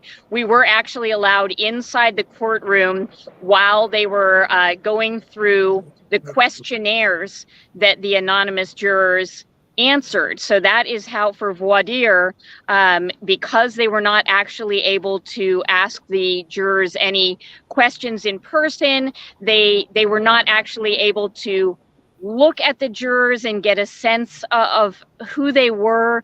Everything was just done by paper. They answered a long questionnaire, and there were several jurors that had law enforcement either as family members or people that they knew. There were several people that worked at 4 different industries, beef industries, dairy industries, and they were going through and deciding, who they were and who they were not going to keep it. And it was just so interesting, the differences between just regular trials that you see every day and how these defendants are being treated. Now, I want to play another clip, because it's so fascinating to see what the prosecution was allowed to talk about. The prosecution was allowed to talk about the cause of the defendants, but the defendants can't talk about the cause. So let's listen to this. Now, the facts in this case will show that, among other things, Milford Valley is home to Smithfield Foods, where they raise pigs. Now, the facts in this case are that early in the winter months of 2017, probably the month of March, under the cover of darkness, Mr. Wayne Hsiung and Mr. Paul Picklesimer, along with a few others, entered an unauthorized area owned by Smithfield Farms, crossing over a boundary fence, making unlawful entry into a barn, and while inside the barn, without permission of the owners, removing 2 of the pigs, stealing them. Now, while they did this, while they committed this crime, the evidence will show they actually filmed themselves doing it, then posted the video online. Now, they had 2 objectives in doing that. The first, of course, was to draw attention to their cause. The second was to engage in a little bit of fundraising, to seek out donations from people online. Now, the evidence will show that after the pigs were removed from Smithfield, the pigs were delivered north to Harriman, Utah, where they stayed at Chain Farms in the Harriman area. The pigs remained there for a little while until eventually they were delivered to Colorado. So, Mick, what is your reaction to how the prosecution is sort of allowed to go on? That was just a little snippet. The prosecutor also talked about where he was raised. He was raised in that county where the Smithfield farm is, and kind of like, I'm just real down home kind of thing. Allowed to give his sort of personalize his story. Well, I mean, they're kind of playing this whole thing as if it's a little town, court case. But I think they're kind of missing the point. This is going to be a global situation. You talked about DXC. The reason DXC is so powerful is because you said they're not following the rules. It's because they're not following the rules that DXC, in this case representing DXC, Wayne and Paul, are in court. And I think these are the kind of things that the prosecution is missing. And let's face it, you talked about the 20-somethings who are running DXC. These people are amazing. They're brilliant. They're young, they're energetic, they're smart, and they're tech savvy, which most of us aren't even near what they are. And let's talk about these old industries, established industries like Big Ag, for example. These are run by old men who know nothing about technology, who really don't understand the shifts in societal culture. So I think they're really on the losing end of things. They're not in an enviable situation because they are trying to defend the indefensible. Well, look, it's very hard to measure progress in real time. And what we're seeing is a convergence of factors that is making the animal agriculture industry much more challenging, to the point where there are a lot of programs to help ranchers and farmers transition away from animal agriculture to growing plants. Mercy for Animals has a program. Animal Outlook has a program. Rowdy Girl Sanctuary has a program. And a lot of these farmers and ranchers want out because with climate change and the heating planet, it's becoming much harder to raise cattle. In fact, just today, before coming on, I saw a headline on Yahoo News which says ranchers and farmers are throwing up their hands and they don't know what to do with their animals because the heat is causing the animals to collapse and the hay is drying up because of the heat. So we're having crop failure. The hay is becoming much more expensive. It's not just the war in Ukraine, it's also climate change. So the pressure is happening, okay? Is this what you might call St. Vitus dance for this industry? Or is this industry going to continue to grow as the human population continues to grow? Gwenna Hunter. No, I personally believe that as we're creating a new world, and we're doing that right now, that is happening. The world is changing.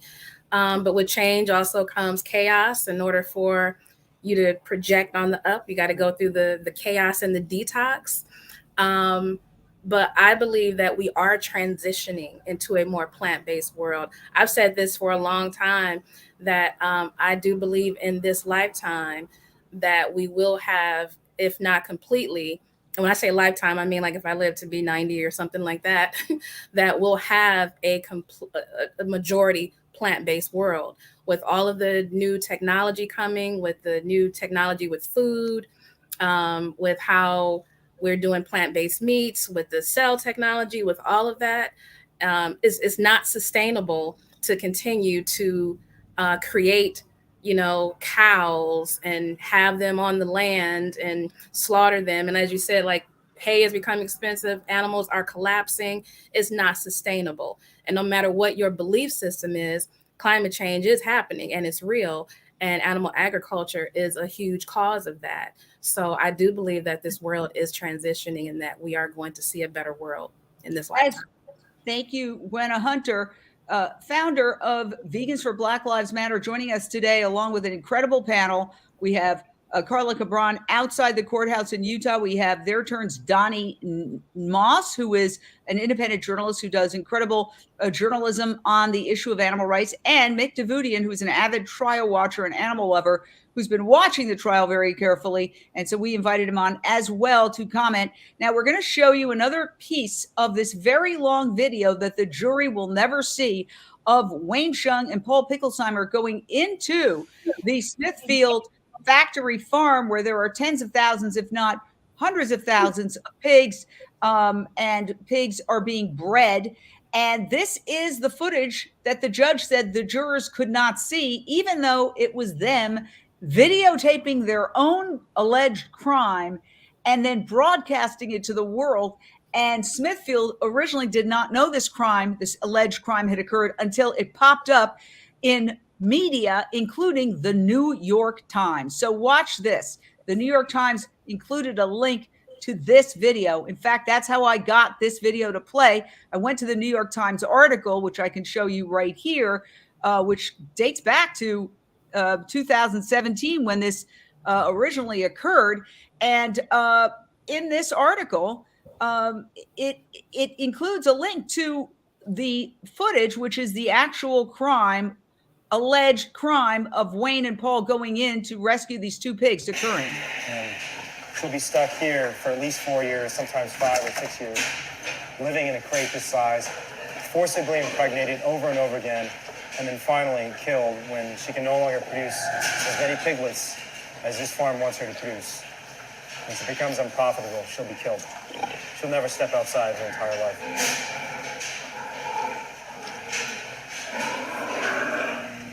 So this is a farrowing crate. This mother pig was taken from a gestation crate facility to here to give birth. She's going to be with her kids for 3 weeks, and then they're all going to be taken away from her and soon sent off to slaughter. All right, so there you again.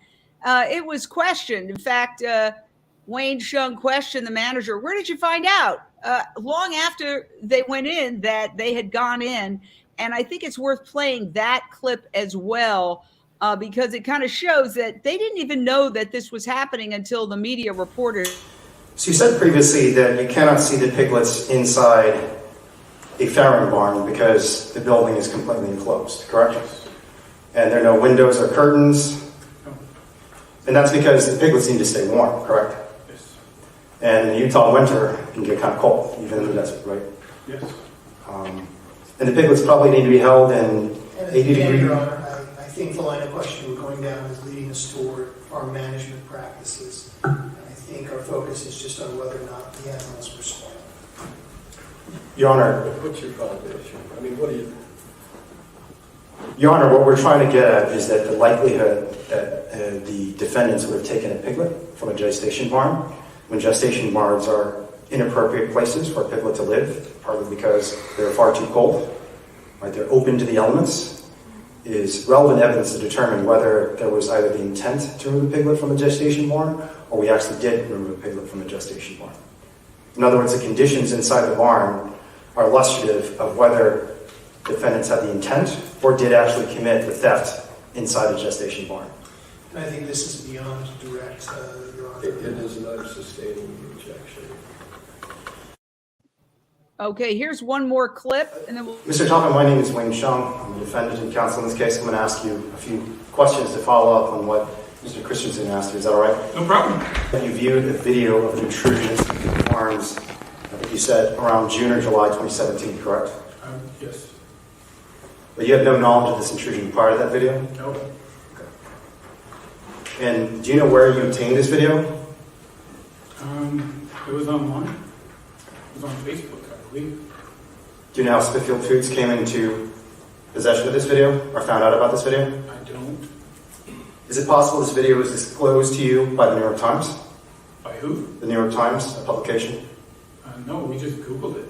Okay, you don't recall the New York Times delivering this video to your company? No.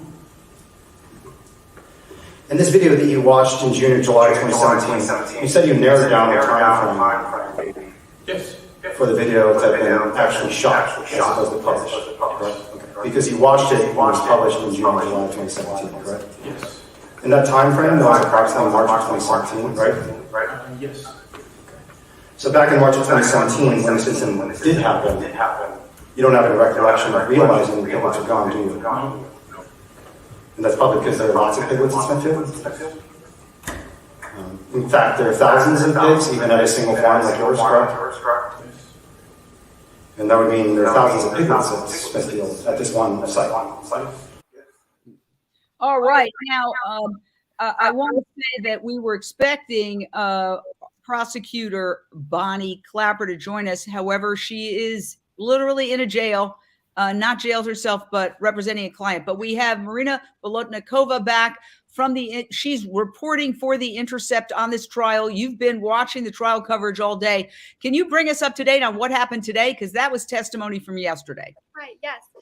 So the morning was spent talking to FBI Special Agent Chris Anderson. He's a witness for the state, so he was direct examined by the prosecutor, cross-examined by the defense counsel, and he was the lead FBI officer involved in the FBI's investigation of the Piglet rescue, because as as some listeners, viewers may know, the FBI, as a result of the Piglet rescue, the FBI chased the piglets across state lines into Colorado and raided multiple farm sanctuaries and mutilated one of the piglets, cut a piece of her ear off once they found the piglets in question. So he was questioned this morning. Some interesting things came out of that line of questioning. He said that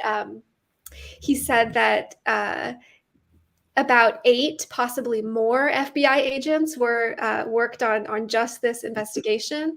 And Wayne Hsiung, he's a defendant, who's also an attorney, he's representing himself, questioned the FBI agent. He asked him, "Are you aware of any other FBI case involving the theft of less than $100 of property that had 8 FBI agents assigned to it?" And he struggled to think of any and said, "No, I can't think of any cases that I've worked on like that." So that's very interesting. In other words, the implication is, and I was looking for a comment. Somebody said now there's general rules in a lot of big cities. If the theft is under a certain amount, like under $1,000, there's not even a prosecution. And yet you have 8 FBI agents crossing state lines to go after these 2 piglets who are worth less than $50 each. Mick Davoudian, your reaction to that? It's shocking. I mean, forget about theft of items less than $1,000. I live in Venice, on the Venice canals. We moved a couple of years ago here. We love it here, but we are surrounded by homeless encampments. And what's happening is actual felonies happening throughout the day, every single day around this town. Santa Monica, Marina del Rey, Venice, we're inundated. In fact, on Sunday night, we had here on the canals what I would call an inferno that burned down and damaged several houses. I've never seen fire that intense in my life. It was absolutely terrifying, and it was just incredible that nobody got hurt. But from every indication, it seems it was a homeless person or a group that were camping out inside a home that was under construction. And are these people going to be prosecuted? If they're caught, I'm sure they will be. But the police and the industry, as far as in general, the police and the force in the area does not have the resources. Let's put it that way. I don't want to say they're not willing. They just don't have the resources. The problem is so big, and these people get away with felonies. Well, let me just say this. I think what you're saying is, it's a case of selective indignation or selective prosecution. So yes, that was a big news story. The fire that burned down several homes in the Venice canals. It was wildfire. It was all over the news. And I don't know. I assume that that's going to be followed up by the police and prosecuted. But I mean, getting back to this point here, 8 FBI agents following across state lines, going into sanctuaries, doing a biopsy on a pig's ear where they cut a piece. And the New York Times also reported on that, I believe, or the Washington Post. It's extraordinary. I mean, I think it's almost, Donny Moss, I think it's almost unprecedented. You have to wonder, Jane, what the jurors are thinking when they learn that 8 FBI agents at least are looking for piglets who were going to be discarded in the garbage. I think Wayne was able to get a message point out at some point in his cross-examination that these piglets die, and it's just part of their cost of doing business. These jurors have to be asking themselves, what is the larger story here? Why is the FBI going after piglets who would have been discarded anyway? And again, I just think it calls attention to the fact that the prosecution is stabbing itself in the foot by not just being forthright about what the cause is, right? Because we heard the prosecutor in the opening testimony talk about the cause, but he didn't say what the cause, he just mentioned the word. He didn't say what the cause is. That and all of the talk about the video, particularly as Gwenna mentioned in Wayne's interrogation of the farm manager, he used the word video 10 times or more. These jurors are going to have to be asking questions about what the real story is here and what they're not being told. And maybe that's a good thing. Maybe that's a good thing for the defendants. So let me go back to Marina Bolotnikova, who is reporting on this for The Intercept and has followed it possibly more than anybody who's outside the case itself. How do you think it's going? You've had a chance to see it now for a few days. Yeah. Well, and speak up, please. You're a little muted. Raise your volume up. What about now? Yeah, better. Thank you. It's hard exactly to say. We're still kind of at the beginning, and the defendants haven't testified yet. I think yesterday overall actually went quite well for the defendants. They were able to, despite Wayne getting shot down a lot, trying to ask questions about this, they were ultimately able to establish, certain, things about how the piglets weren't necessarily worth anything to Smithfield, despite what the prosecution is saying. Today, from what I've seen, I think it's been kind of mixed. When Wayne was questioning the FBI agent, he was trying to ask a lot of questions to basically try to impeach the witness and show, he was quoting from a document that the FBI agent wrote about. Sorry, this is my cat in the. Yes. They're always invited. They're always invited on our Unchained TV broadcast. Continue on. He was quoting a document that the FBI agent wrote summarizing, the situation with the missing piglets, which said that it was part of a quote, that the rescue was part of a scheme to defame Costco, because Costco buys Smithfield pork. So, oh my gosh, I'm getting yet another call. Because Costco buys pork from Smithfield, and he talked to his Costco executive in this case. The FBI agent never talked to either of the defendants, but he talked to Costco. And so Wayne was trying to draw some of that out to try to show that this is about PR, this is about corporations' reputations, but the judge was not having any of that and shut it down. Another thing that happened. I want to just quickly go to that. That is pretty extraordinary. What you're saying is that there's the FBI consulted with the companies involved that might even be marginally involved, like big companies that sell pork products, but they didn't consult those people who went inside or that organization. Can you just spell that out again? Yeah, they said the FBI agent said that he had gathered enough evidence from the video that was published, again, the video that the jury's not allowed to see, but that is clearly the main source of evidence in this case. He said that he had gathered enough evidence from that video, from other kind of research he did about the defendants by, he said he obtained Wayne's cell phone data from Verizon to geolocate,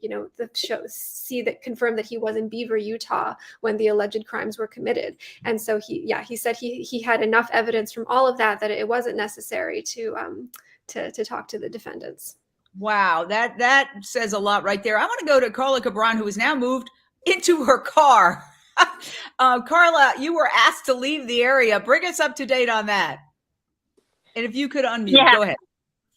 Yeah, so I'm not sure why it took, around an hour and 45 minutes, but one of the officers from the court came out and approached me and asked what I was doing and why I was standing in front of the courthouse.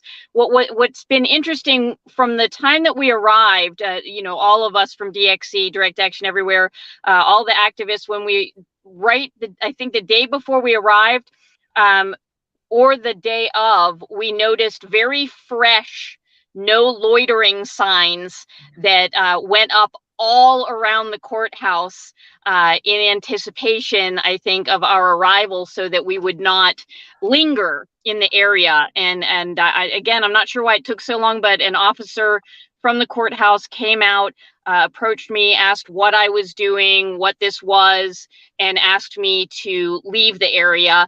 He was nice about it, but made it clear that I was not welcome to just stay out there, even Well, though. let me ask you a follow-up question, because they had a change of venue, and this was a victory for the defense. It was originally supposed to be in Beaver County, which is where Smithfield is located. Correct me if I'm wrong. And what happened was some activists from Los Angeles, I believe, came out to Beaver County, and they were walking around talking to people in the town, and the sheriffs, because they had their video going, the sheriffs were caught on tape saying, I remember one where he said, you don't have something to the effect of, you don't have a permit to sell your goods here on this street. And the activist laughed and said, I'm not selling goods. I'm just talking to people. This is my constitutional right on a public street to talk to people. Anyway, there were various interactions like that, and some of them were caught on tape. And apparently there's a lawsuit now as a result of that. And that was possibly instrumental of the next day or a couple of days later. Oh no, look at this. We're getting a change of venue. Can you bring us up to date on that, Carla? Yeah, so that's right. It was activists from the Bay Area. Notably, Curtis Vollmer was the activist who caught the brunt of the harassment by several of the officers in Beaver County. They were there to do leafleting. Actually, Curtis reached out to the venue ahead of time just to make sure that it would be okay that they were there, and they were told that it was not a problem. So they showed up. And very soon after arriving, several of officers showed up. Officer Woolsey was the main officer who made it clear that activists were not welcome there. Officer Woolsey went so far as to talk to people that were around, telling them that DXE was responsible for what was happening at Smithfield and that people were losing their jobs because of us. And he confronted several of the activists, saying that our lives were going to be in danger, and it, made it a scary situation that it didn't need to be, and prohibited the activists from being able to simply leaflet and talk to the people that were there. When none of the people that were there showed any aggression towards us, people were there simply to say, hey, do you know about this? And if people said, I don't want to know, they were said, okay, thank you very much, and they could go about their way. So it was very confrontational on the officers in Beaver County.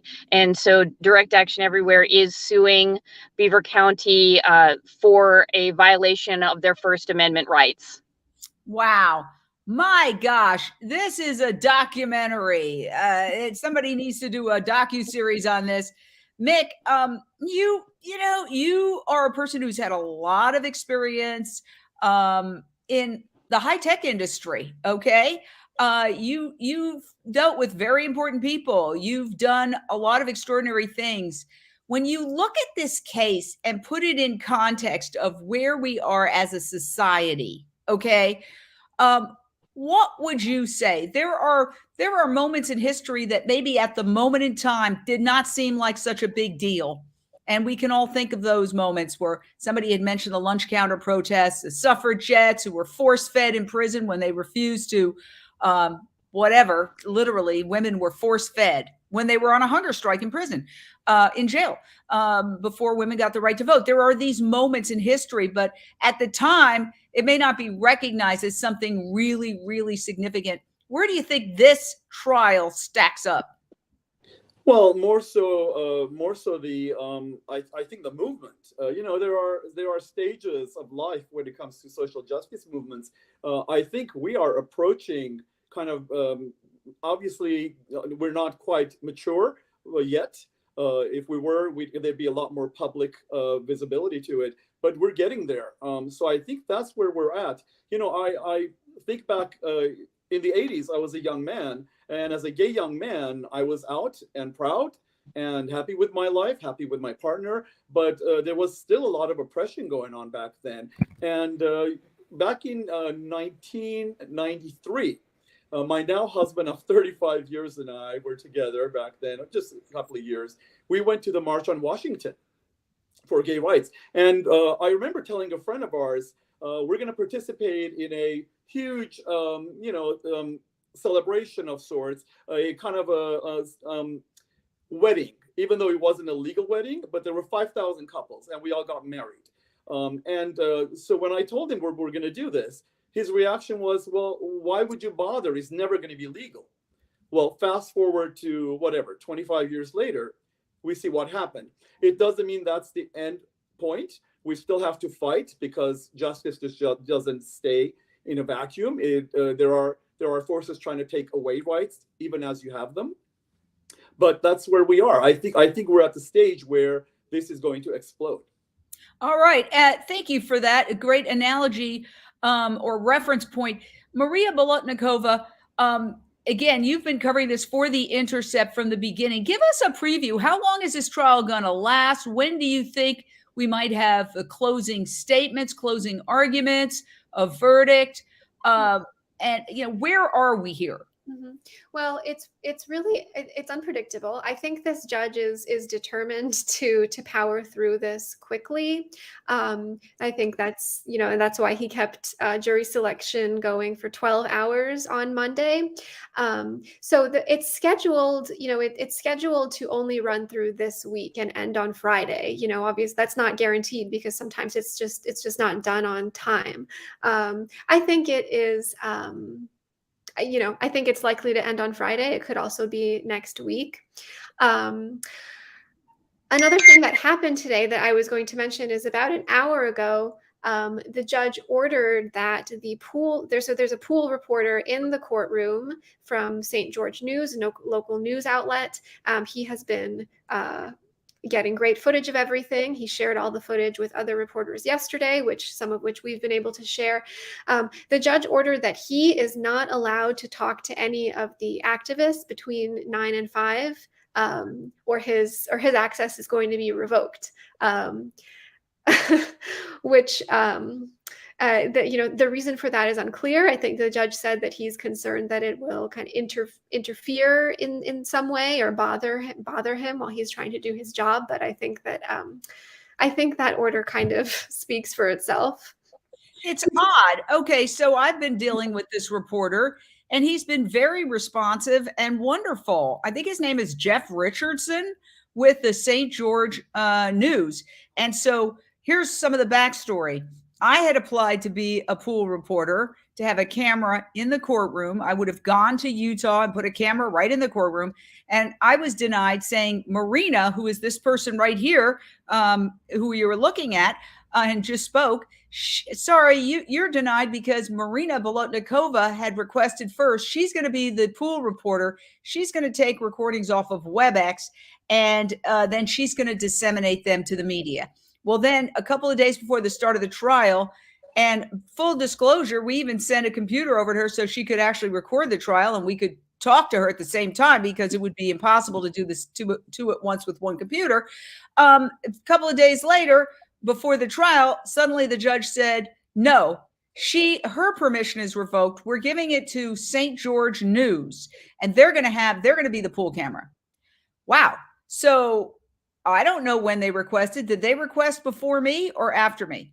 So now they have this camera in the courtroom, but it can't be turned around really quickly because they record all day. In fact, I was up till very late last night downloading the feed, which takes a considerable amount of time. Think about 5, 6, 7 hours of court footage going down into my computer via WeTransfer, and then having to cut little clips.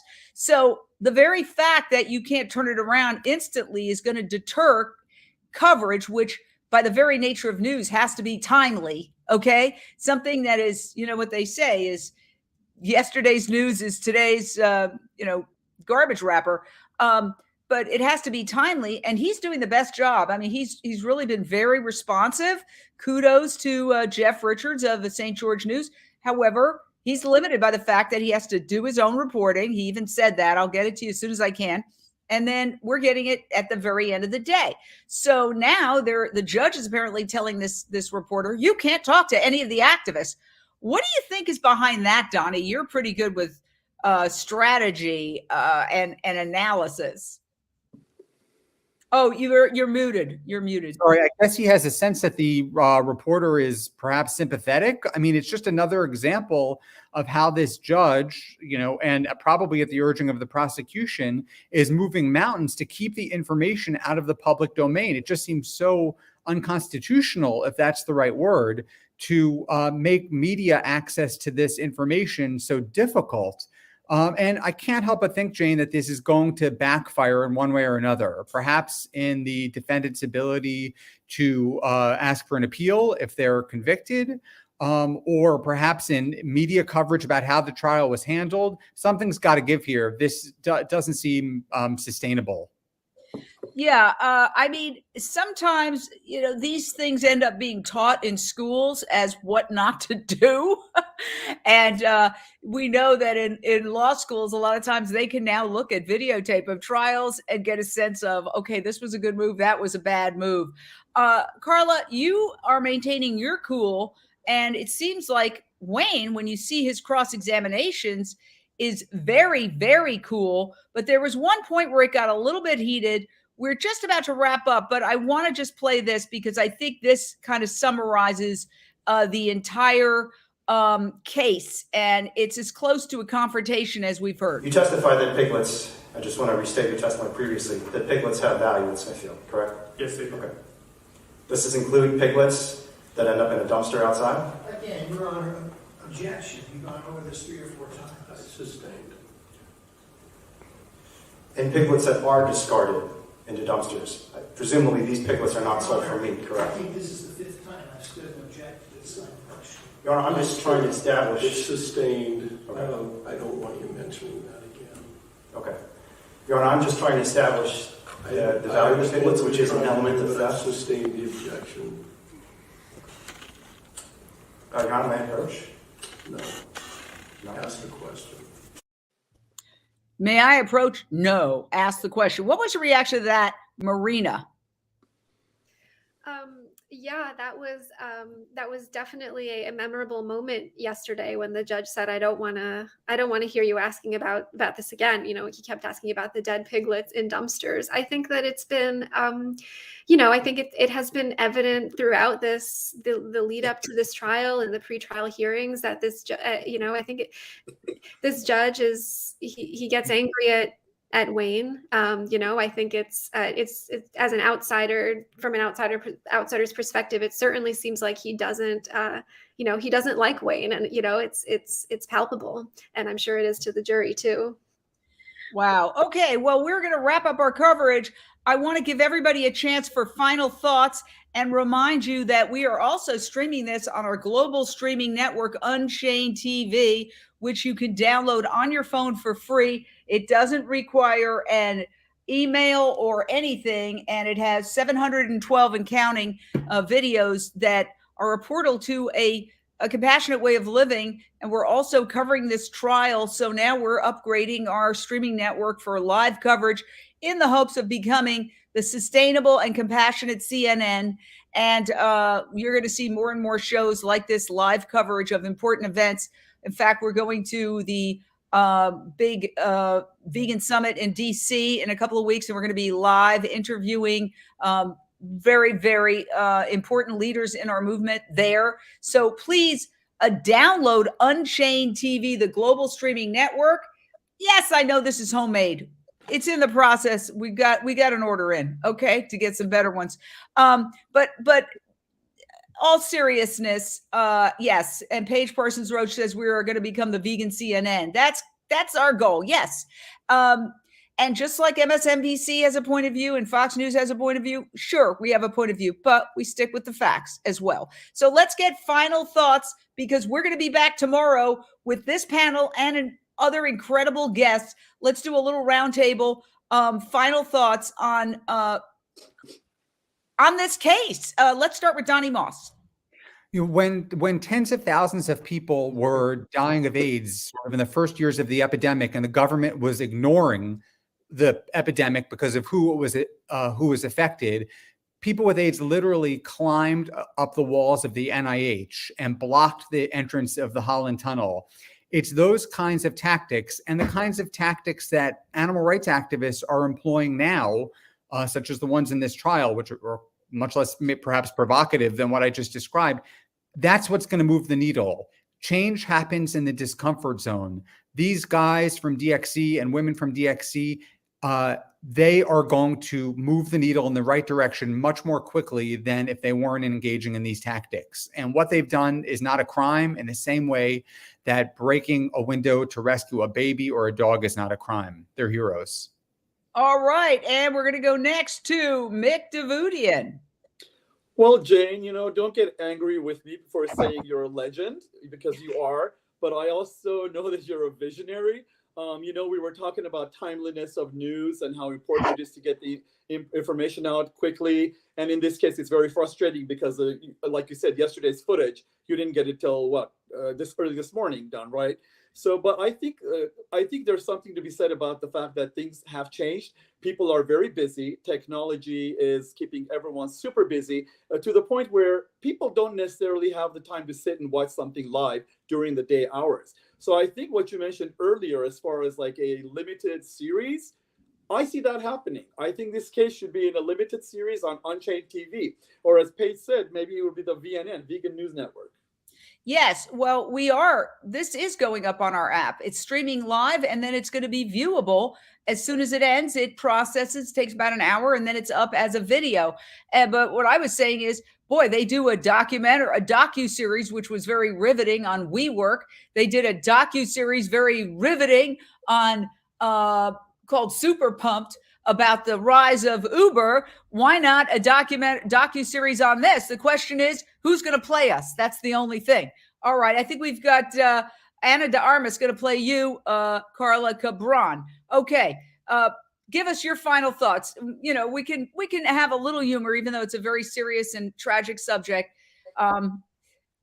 It's okay, I think, sometimes to laugh. I know Wayne has a great sense of humor. Go ahead. Yeah, on behalf of Wayne Hsiung and Paul Picklesimer, I really want to extend all of our gratitude and on behalf of all the animals that are being kept in these horrific factory farms. Again, I want to extend our extreme gratitude for your coverage and for everybody's support. I would like to ask everybody if you can go to hashtag Smithfield Trial. You can get instant updates on what's going on. And please, everybody, go to righttorescue.com and you can get even more information about this. Thank you so much. Okay, thank you, Carla Cabran. And I have to say, I'm putting it up there right now, Smithfield Trial. There we go. That is the hashtag. And righttorescue.com, right? Okay, thank you for joining us. Carla, I really hope you can join us again tomorrow, okay? We are continuing and as somebody said, this coverage is the only coverage of this sort happening. I mean, I think this should be on CNN and MSNBC and, yes, even Fox News and the New York Times and the New York Post and the Washington Post, but it's not. So we're doing it, and it's going to take a village of caring people to create alternate networks. Okay, a network is a fancy word for a production company with a distribution pipeline to an audience. We have that potential, and together we can have a very powerful, we can make this global streaming network very powerful indeed. But the first step is for you to download it. Please download Unchained TV on your phone or on your TV via your Apple TV device, your Amazon Fire Stick, or your Roku device, or just go to UnchainedTV.com and you can view it online. I want to thank you, Carla. Can you join us again tomorrow? You were fantastic. Thank you. I will do my best. Either myself or somebody else from Direct Action Everywhere who is on site will be here. Thank you. All right. Well, you're getting an A+ for your commentary and for being nimble on your feet when you were told to leave the area. You remained live. Now you're driving. I don't know where you are, driving to the Nevada border or something, but you're you're staying live. So thank you so much. Yes, everybody's like, bring Carla back. Okay. You've got a fan base already. Thank you so much, Donny Moss, my dear friend in New York, founder of the amazing TheirTurn.net, and Mick Davoudian here in Los Angeles, avid trial watcher, and full disclosure, dear friends all. Thank you so much. We'll see you tomorrow at 11 a.m. Pacific, 12 Mountain, 2 p.m. Eastern for more continuing trial coverage. We're going to stay every day here on Unchained TV. We are going to continue our coverage every single day. Bye.